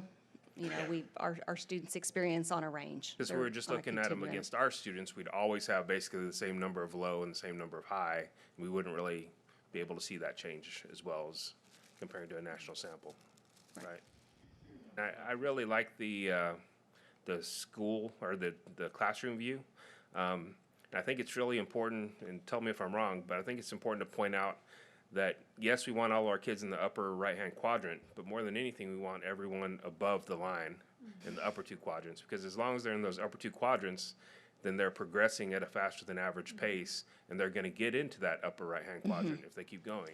Yes, that's absolutely our goal. This is still a really new test for our students, too, and a computer adaptive test. So I think the more, we'll administer this again end of year, and we get a growth from third grade end of year to fourth grade beginning of year. That's what's really nice. So the more times we give it, our students are going to be more comfortable with what this test is, because they can't, there's other factors if the student gets nervous or doesn't understand about the testing that could impede or interact with their ability to show growth as they're just getting comfortable with this new tool. They're very comfortable with DBAs. They know what that looks like and all. So. All right. Any other questions? All right. Thank you, Dr. Norgard. Item 13.05, Goals 1 and 3 Scorecard Update. Dr. Harrington.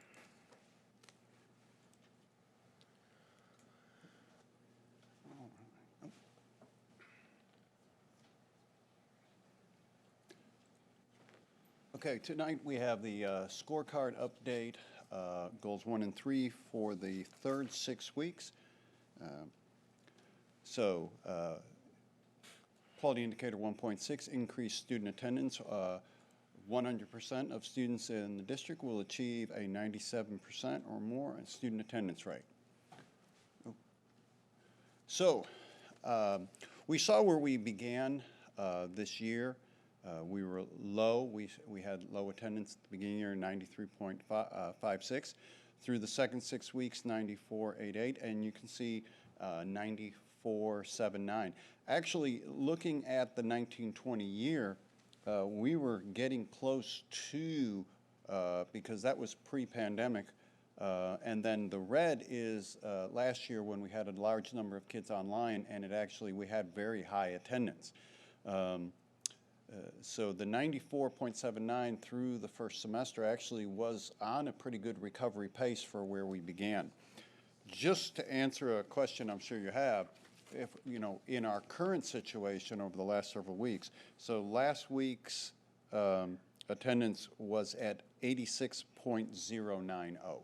So we were really heading in a great position before this last wave hit us, and so that's where we were. So I just did want to share that number because I thought you'd be wondering what that was. All right, any questions?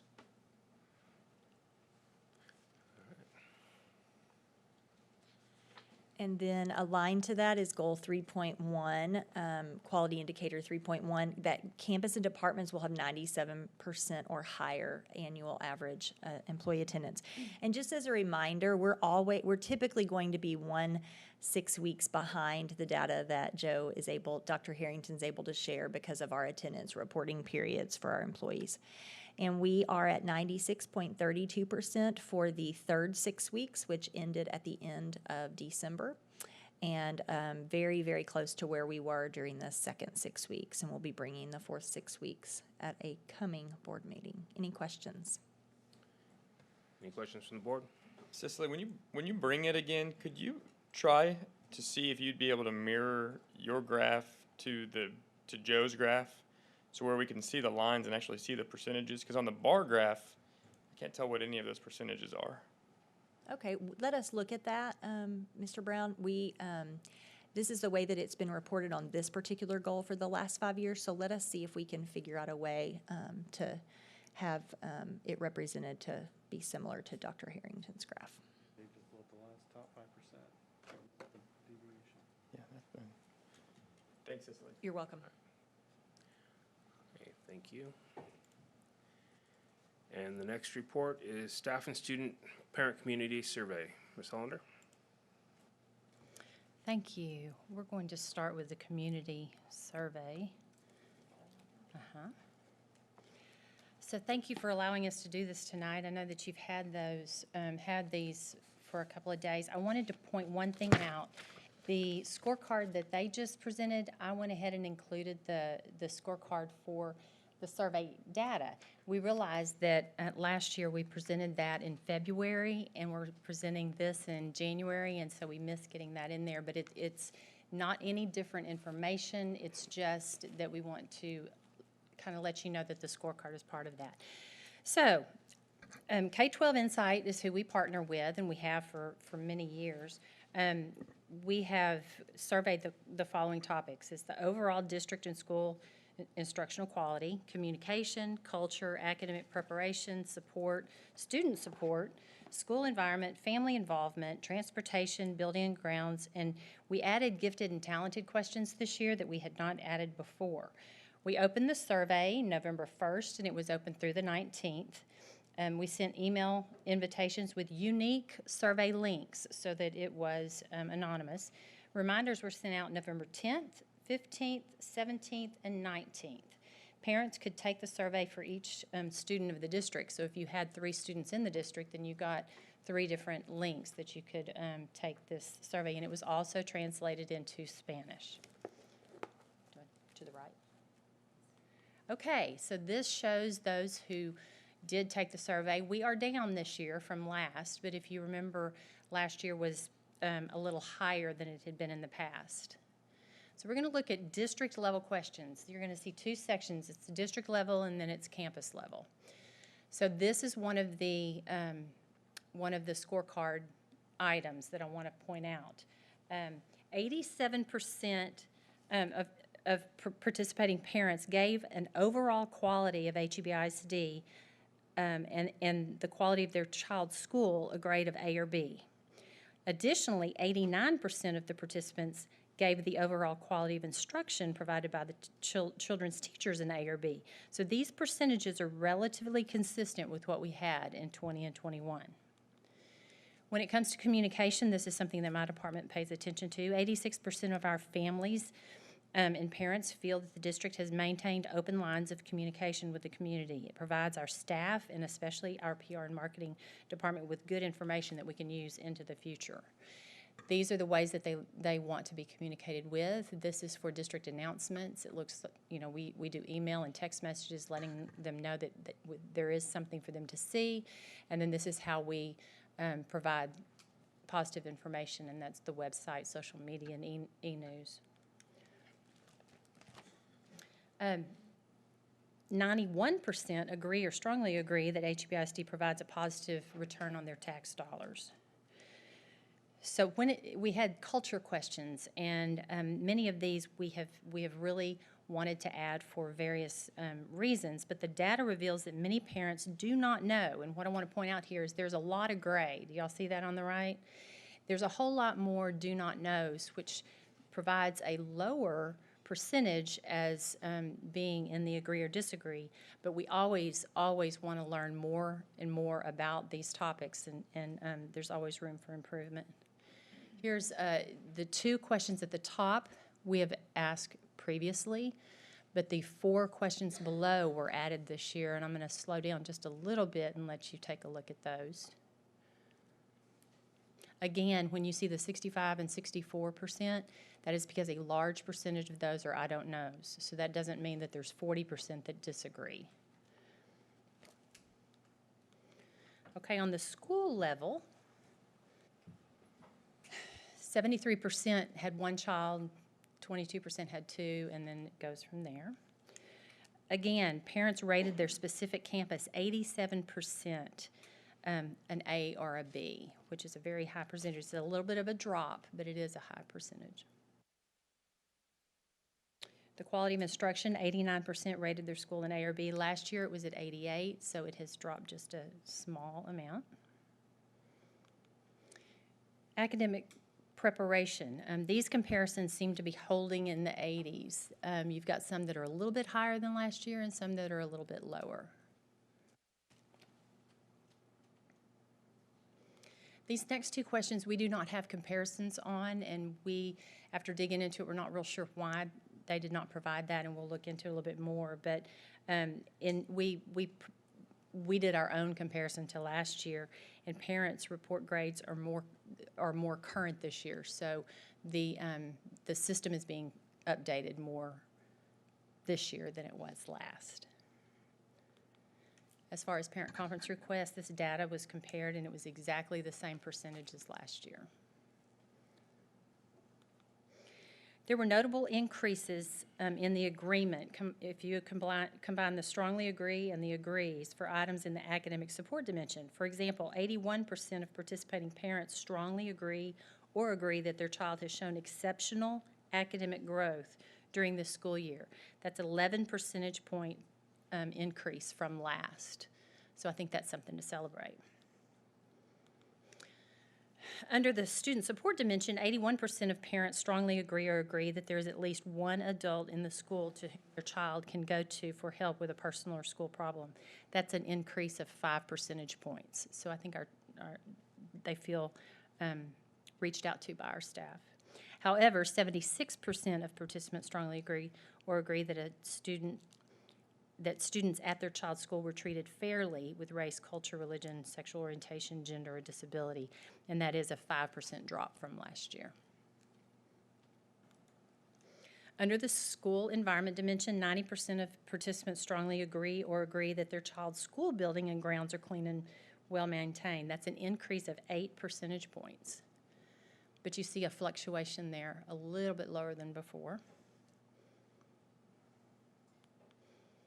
And then over time, we see increases in maintenance and safety on this slide. So if you look at the top one, it jumped 8 percentage points. Family engagement is also just holding steady. You see a little bit of fluctuation there.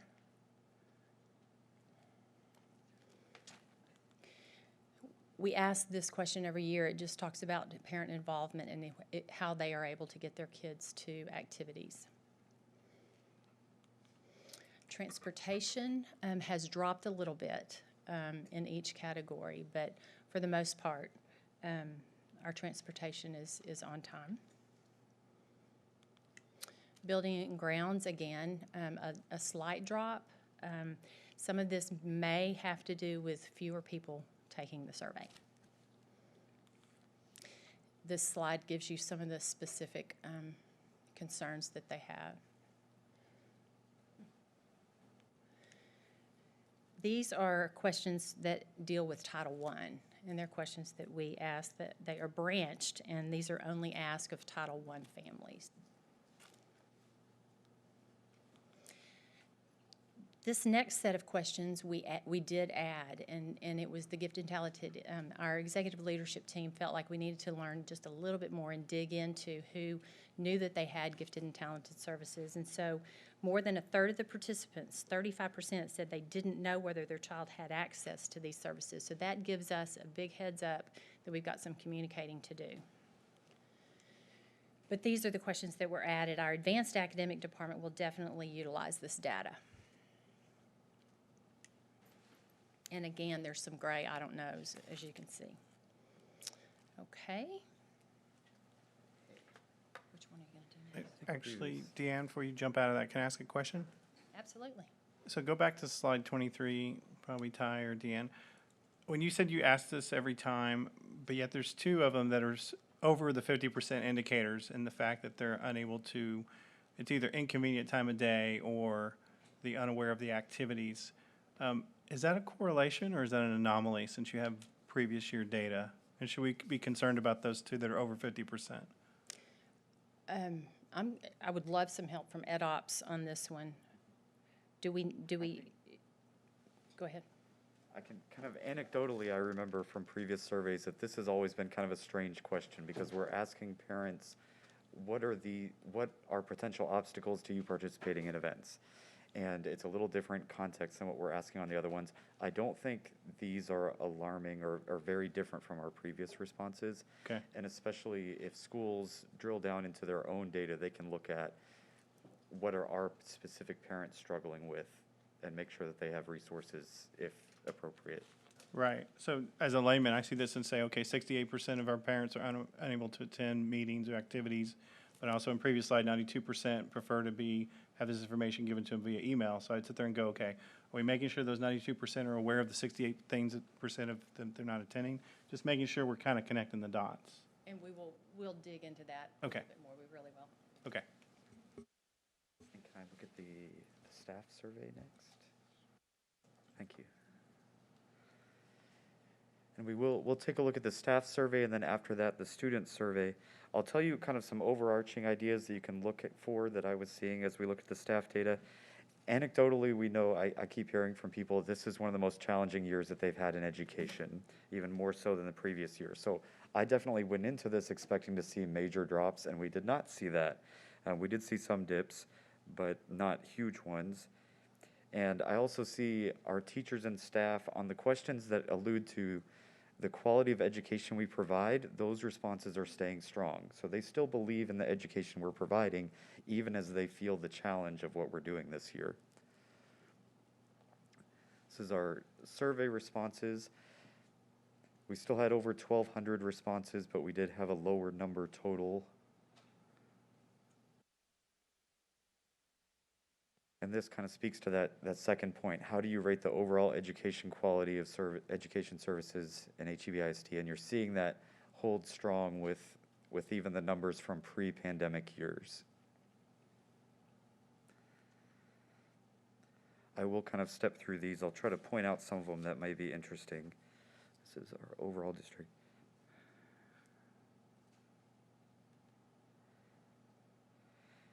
I do like that we still have 94% or more of our staff who would encourage others to enroll their children.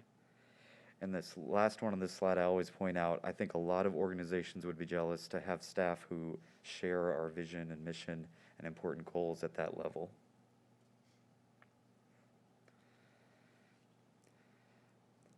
On job engagement, this last one is one that I would kind of personally keep an eye on. If I saw it dipping that people didn't feel like they had friends at work, that would be one that would be alarming to me, but we aren't seeing a big drop there.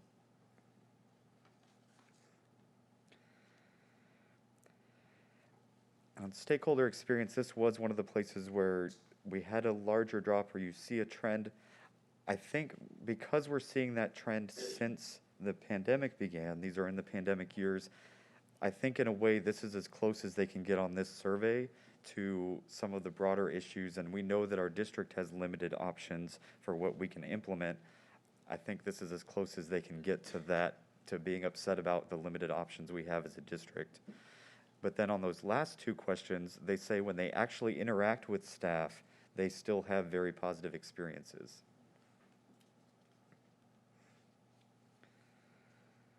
Still have very high numbers for that top one. I'm proud of the quality of services my campus or department provide.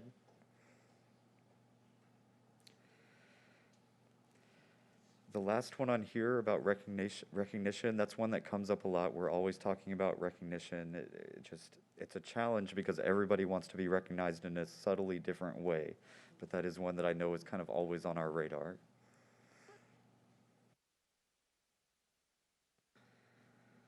We're staying strong here.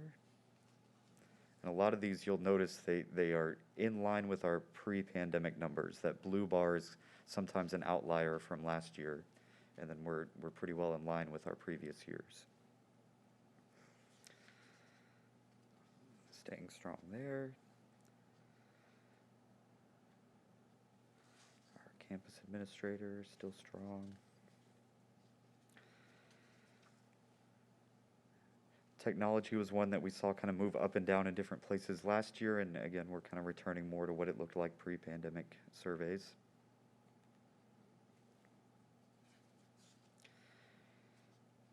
And this one is only for people in child nutrition, custodial, maintenance, and transportation. So those previous training slides were for everybody else. These are for that smaller subset of departments that especially might be experiencing training in a different way, so that we can dig into this if we need to. Building and grounds, for a couple of years now, we've asked these exact same questions on all three surveys, and I do think last year when some people were at home or there were fewer people at campus, we definitely saw some interesting numbers there. And I always want to be cautious on this next one. We ask specifically, what are you seeing at your campus? Or if you have a concern, we ask that on all three surveys. So we are asking them for something negative and they're going to give it to us. But then we can share that data with maintenance so they can take a deeper dive at anything they may not already be aware of. And we do ask our survey vendor, is anything interesting popping up here? And they're like, no, this is what every school district gets for these. Culture questions, we've been adding to these for the past couple of years, and you'll see our responses on the questions we've had for the longest time are pretty consistent, and the ones we just had for 2 years are consistent. This next set is all new questions, and you'll see we're seeing strong results there, but that will give us data over subsequent years that we can trend on. Human resources has very high marks.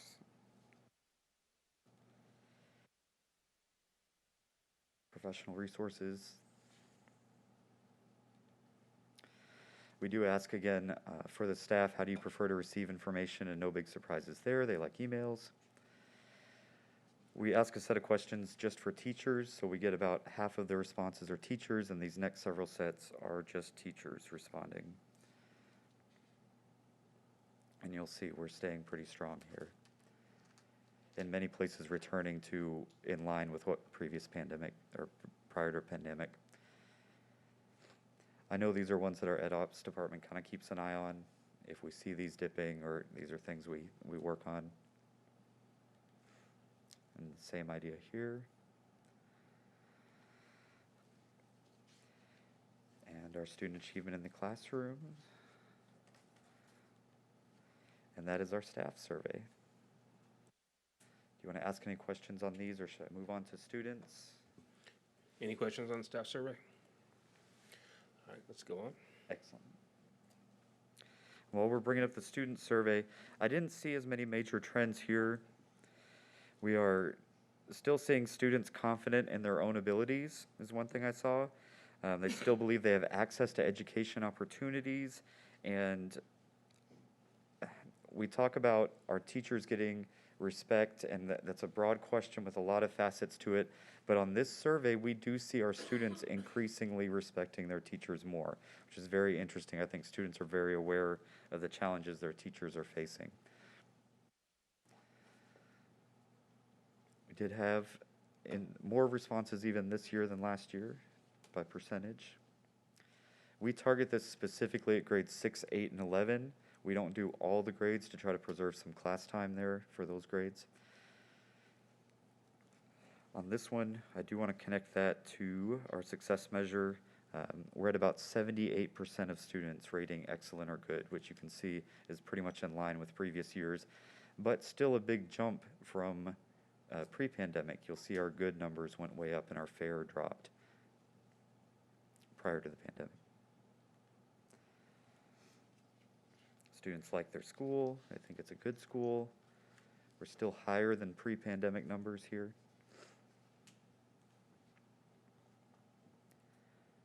Treated with respect. One thing we do see is that sometimes when we ask students whether they feel respected by other students, that's a place where we see a dip. But generally, the staff and teachers, they do feel more respect from. We do ask about the types of projects they work well in, and last year small groups was definitely a challenge. We knew that.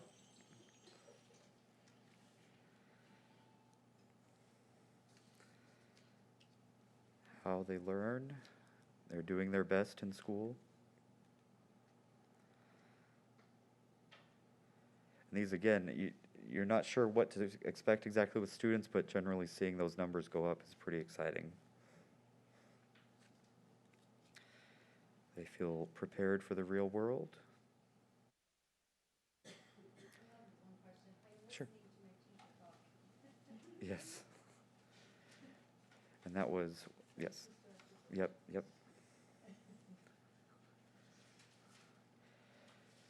And this was the one, it just warms my heart to see students increasingly rating their teachers higher and higher over several years. And we even saw that trend pre-pandemic.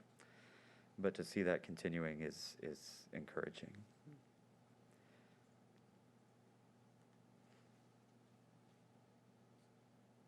And the same idea there continued.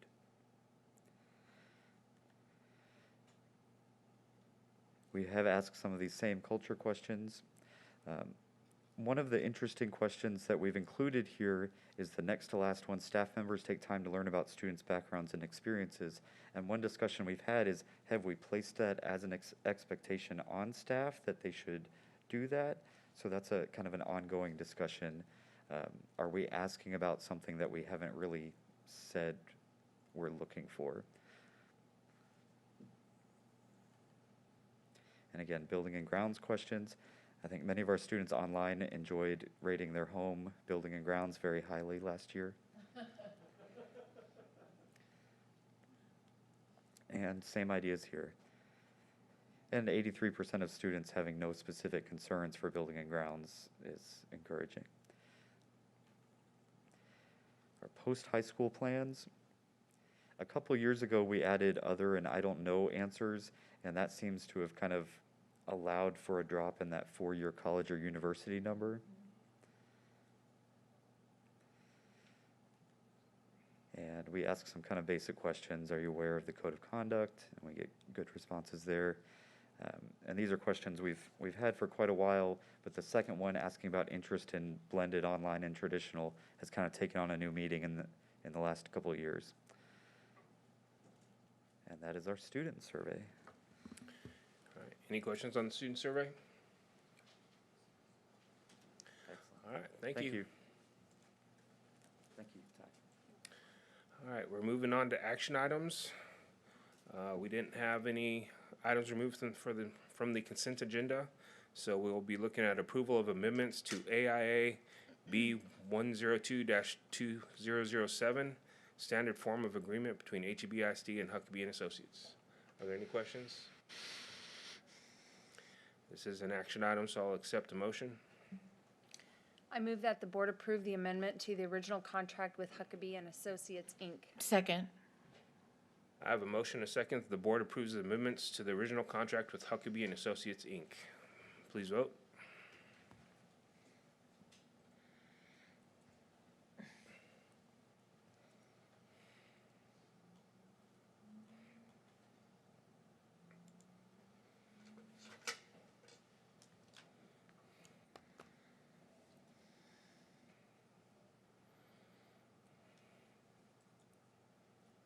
That motion passes.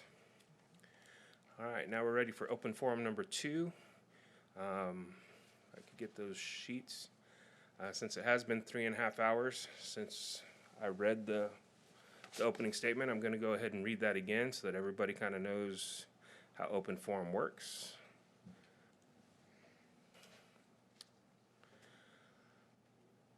All right, the board welcomes and appreciates comments and input from the community. Open forum is provided at each meeting to allow the public to address the board.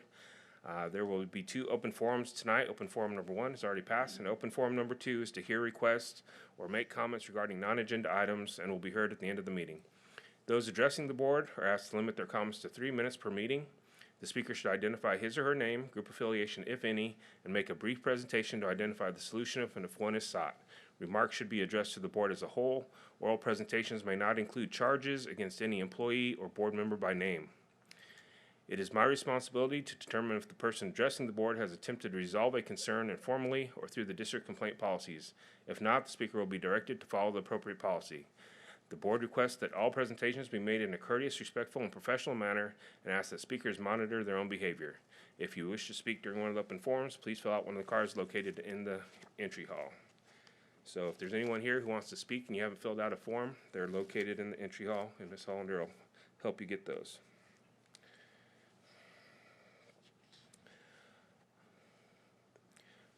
All right, so our first speaker will be Diantha Hall. Hello. My name is Deontay Hall, and I am a Bedford resident, the mom of 3 HEBISD students, an HEBISD PTA leader, and an HEBISD substitute teacher. And I am here tonight to ask the board to consider adding a unit to each elementary school in HEBISD in the role of permanent substitute teacher for the 2022-23 school year. I have been a substitute teacher since August of 2020. Last year, I subbed 125 days, nearly all of them at Meadow Creek. In that time, I've been in every grade. This year, I've subbed 88 days, all at Meadow Creek.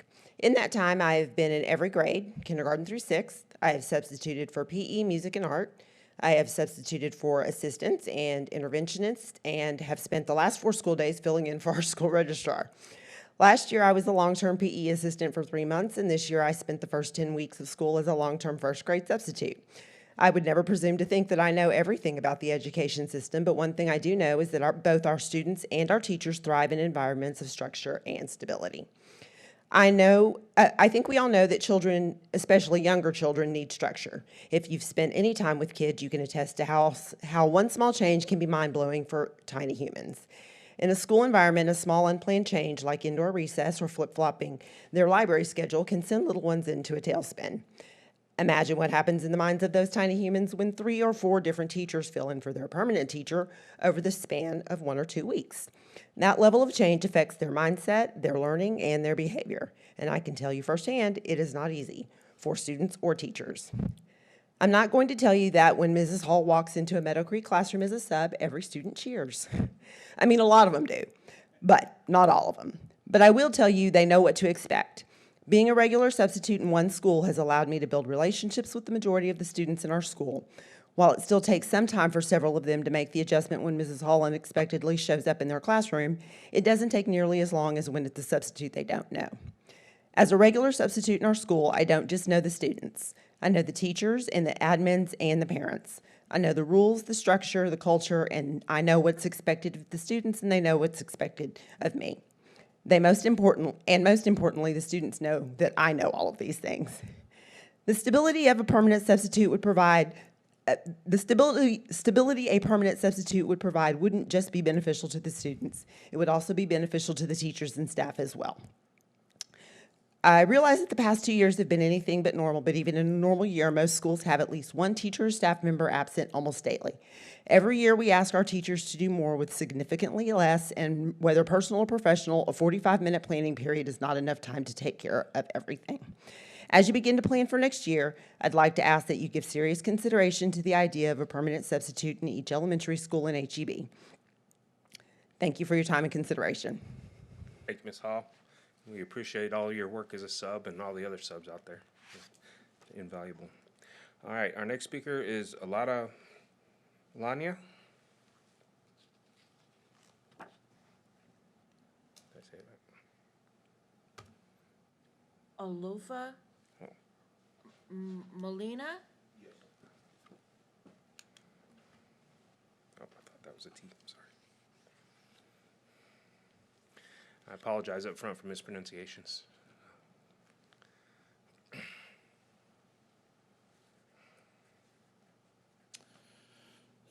Good evening to the HEB School Board and dignitaries here today. My name is Alofa Maluia. I'm a parent of 4 children, 3 of which have enrolled here at the HEB School District, January 21st, 2020. We've been here for 2 years. I moved from Las Vegas here to Euless due to work. I was promoted in my job and decided to move my family here. I was offered this position 4 years prior to 2020, did extensive research to the education, to the communities, churches, and everything affiliated with Euless. And we decided that Euless was the best place for our children. I have 2 sons that are enrolled at Trinity High School as well as Central Junior High School, an 11th grader and a 9th grader. They played varsity football here at Trinity High School, and unfortunately, there was an incident with my 9th grader that had allegations of an assault by one of the coaches. Followed protocol when I was informed in the middle of a game during halftime, addressed it with the head coach, addressed it with the principal that was on site. In attendance as well at that game was a school police officer, and I communicated the concerns that was reported to me by my son. Followed protocol the next day, I had a meeting with, the the principal, as well as the coaches that were involved, or one of the coaches that was involved, my son and my wife. We decided that we would move forward and take this as a learning lessons. However, my son decided that he wanted to press charges with the police department to make sure that this incident wouldn't happen to any other kids. I went about that. Police department performed or conducted an investigation. There was no evidence to put it before a court, but they did recommend that I bring it to the school board. I'm here today. From that date that I reported it to the athletic director, I spoke with HR. Until this date, on January 24th here today, I have not gotten closure to this incident. I'm bringing it this forth, and I think there's a major concern that's happening around this country about abuse that's happening in the locker room, and I believe that this is something that the school board may need to investigate and ensure that not only faculty members or administrators or teachers are protected, but as well as children. Thank you for your time and appreciate it. Thank you, sir. Thank you for bringing your concerns. Next speaker is Justin Earnhardt. Hello, great board. How you doing? Justin Earnhardt, Harwood Junior High science teacher. Just here, kind of, if you could take one, pass them down. We're all on the same team here, and we all want to see HEB continue to be successful. I'm just kind of addressing the morale I can speak on behalf, oh, first of all, thank you for the money. We all appreciate that, for the bonus. You could look at the pay period, okay, as far as like a substitute teacher gets, when they cover a class. With us, wait till that kind of gets around, we are paid $10 for that class. You know, with all the substitute situations right now, teachers are starting to get tired, get burnt out, especially myself and others that I would consider your more top-tier teachers with perfect attendance, who care, who have a great track record, and it's kind of starting to be tiring to a lot of us. And as far as and it's more so you'd almost rather get paid nothing than get paid less than what a substitute teacher would get when you're covering a class on your conference period, and then you're staying after school or you're coming in before school to catch up on emails or lesson plan or get things ready for the children, which of course are the most important thing. That's why we're all here. On the back for your next meeting, I just made a couple proposals as far as possible bonuses, just threw some numbers out for fun. You never know. And you can kind of look, I even have some non-monetary proposals. You could flip to the back page, proposal 3. Maybe even it could be a teacher can wear jeans all year until the first day they're absent from school, right? Something that doesn't cost anyone any money, but yet us teachers, we could come a little more comfortable. We get to wear our sneakers, our school pride t-shirt, right? Instead of, plus myself, I'd save money on dry cleaning. You know, that helps too, right? A lot of other teachers that dry clean. And then there's just some others on there. As far as any teacher with perfect attendance, maybe they get 2 hours of their day covered the following semester, where they can leave, maybe take care of something. Small amount of money, even like maybe a carrot every 6 weeks breakdown. And I'll say my school, our administration does a great job motivating us. They treat us like professionals. It's why we keep coming back. It's a reason why I don't call in sick when sometimes I think, man, I just need a day because, man, I just covered all of those classes, or I just helped doing this, because that's what we do as teachers, right? And people who care, right? We cover and we take care of other things, and then you're like, man, I don't know if I can do this anymore. I'm just one human being. And I know there's others who feel this way. Proposal 6, literally anything you can think of. I know we would all appreciate. Thanks for your time. Congratulations again on being the best board in Texas. Congratulations on your retirement. Thanks for your service. And I really appreciate you guys, and I know we can all work together to make this better for all of us here. Thank you. Thank you, Mr. Earnhardt. Our next speaker is Teresa Large. And as Ms. Large comes up, I just wanted to point out, because I forgot to say it, that when you're up here speaking, the time does come up on the screen up above, and it'll count down the 3 minutes, and then it'll turn red right as you get to the end. Mine's going to be short and sweet. I'm right. here as a member of UEA, United Educators Foundation, and I want to present the board with a certificate. We are making a donation to the Education Fund in your name for board appreciation. One of these days, I'll get on the agenda and I won't have to stay all night, but but for now, it's worth it to me because I appreciate everything that you do. And so I do want to leave the certificate with you, and the donation has been made to the Education Foundation. Didn't know they were doing such a nice thing tonight too, so it's a twofold good. So that's all I have to say. Thank you so much. Thank you, Ms. Large. All right, our next speaker is Shanita Lawson. Let's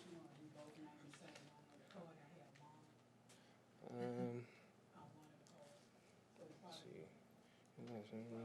This one's mom. Okay, this is mom. Okay, I see it.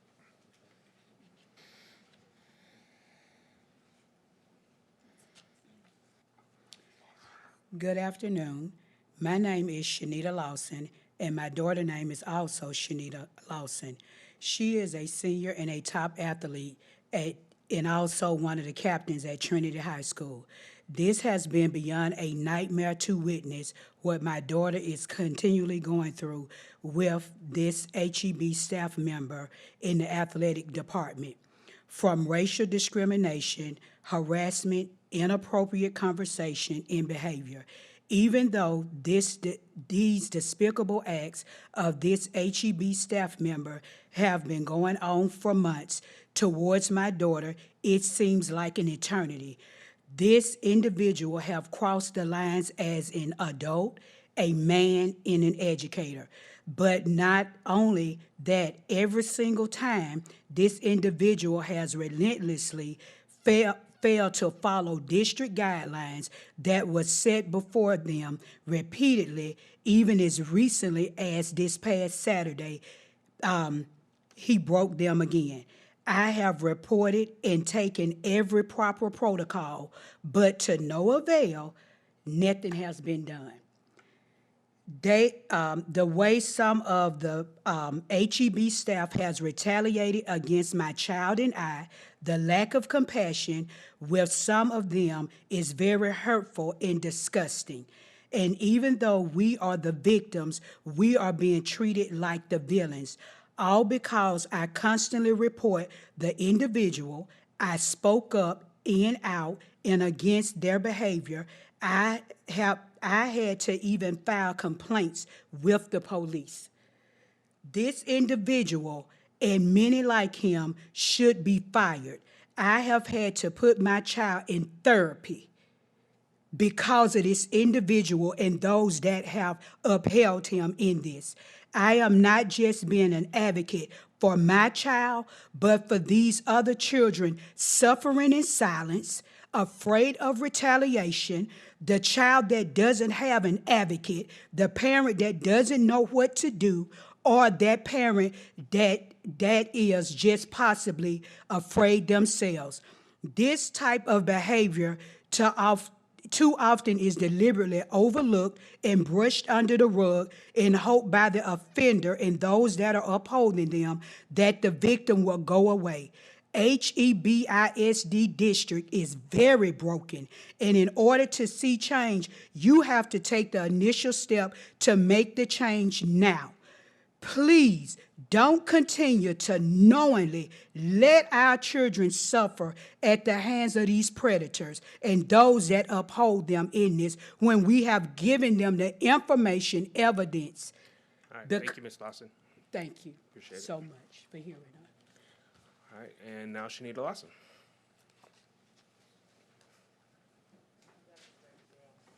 Hey, good afternoon. My name is Shanita Dunn Lawson. I am a senior at Trinity High School.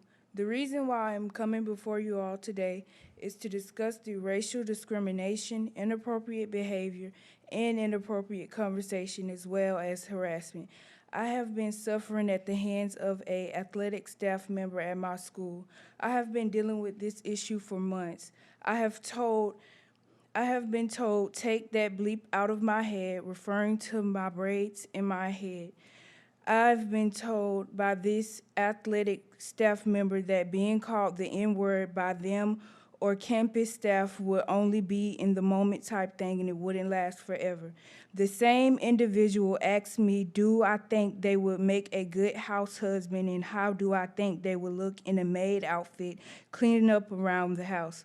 Also, this individual took me to the office to continue the conversation about survival tactics of using my braids and the other African-American girls with braids in their head on the team. The excitement this individual showed on their face when telling me this, also along with the weird gestures they did with their hands, which made me really feel uncomfortable among other inappropriate behaviors. This individual has not been written up, suspended, nor fired or punished in any way for their actions at all, but they are being rewarded by keeping their job, also upheld by other school officials.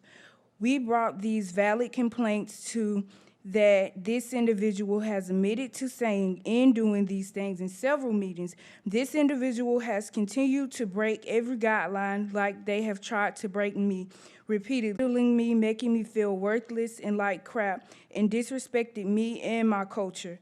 Also, I have stated this in these meetings several times, and this individual will lie and swear on their kids, then apologize in these meetings, then turns around, laughs, and smiles in my face and does it again. As well, this athletic staff member continues to break district guidelines. This athletic staff member has showed multiple times that they are not capable of no capacity to work with children or teenagers, period. And I want this individual to be fired, as well as those that are like this athletic staff member.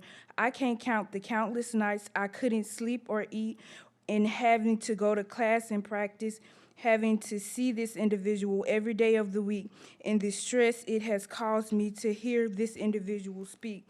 And I have feared for my safety and teammate safety as well. He needs to be fired.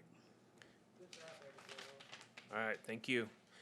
I just wanted to let everyone know, because there's been some, obviously some serious heartfelt complaints stated tonight, that the board does have a grievance policy that starts with a level 1 grievance, and I don't know who's here who could take the ball on this in terms of letting people know where they need to go to get that process started.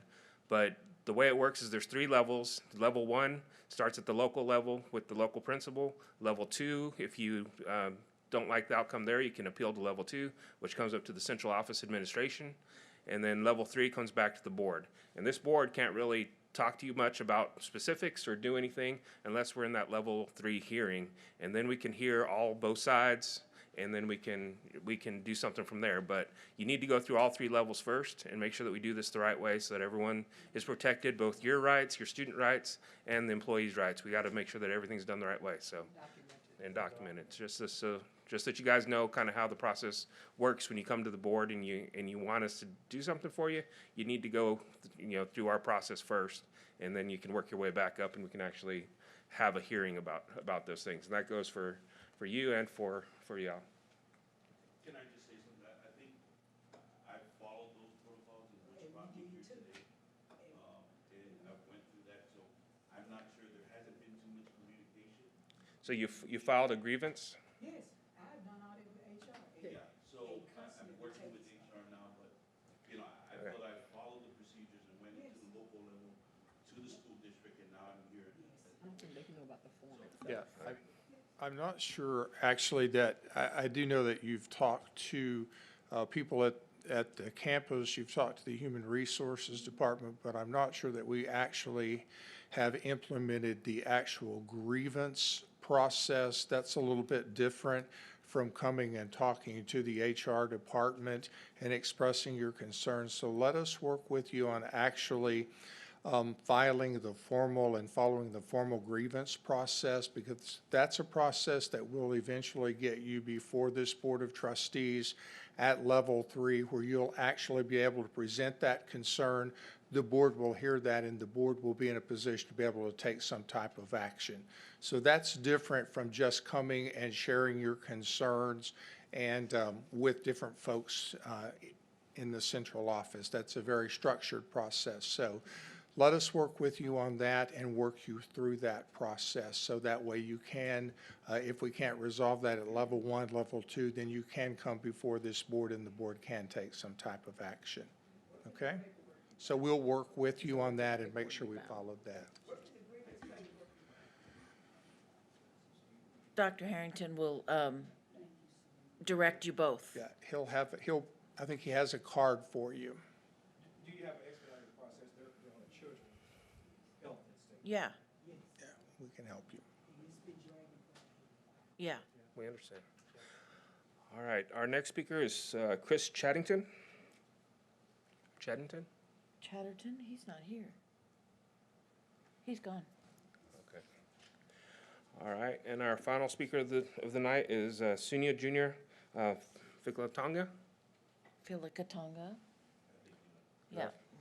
All right. Well, that was all of our speakers for this evening. Does any board member have anything that they'd like to add to a future board agenda?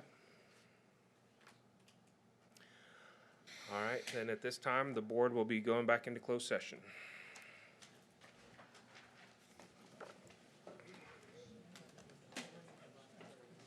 I gotta go to the ladies' room.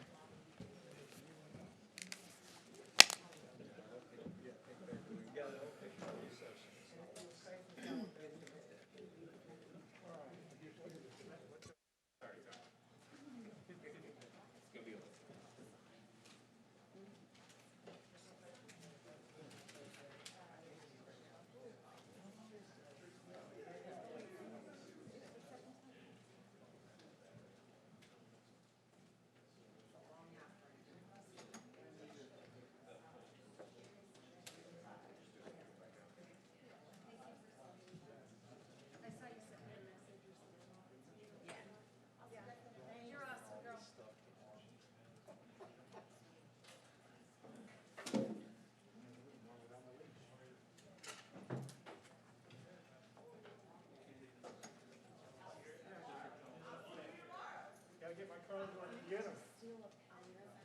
I got a pen if you need one.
so much time I couldn't see anybody. I know, I was like. Michelle, I couldn't see all my stuff. All right, the board has reconvened into open session. I will accept a motion to adjourn. So moved. Second. We are adjourned. There's so much stuff you can't even see it all.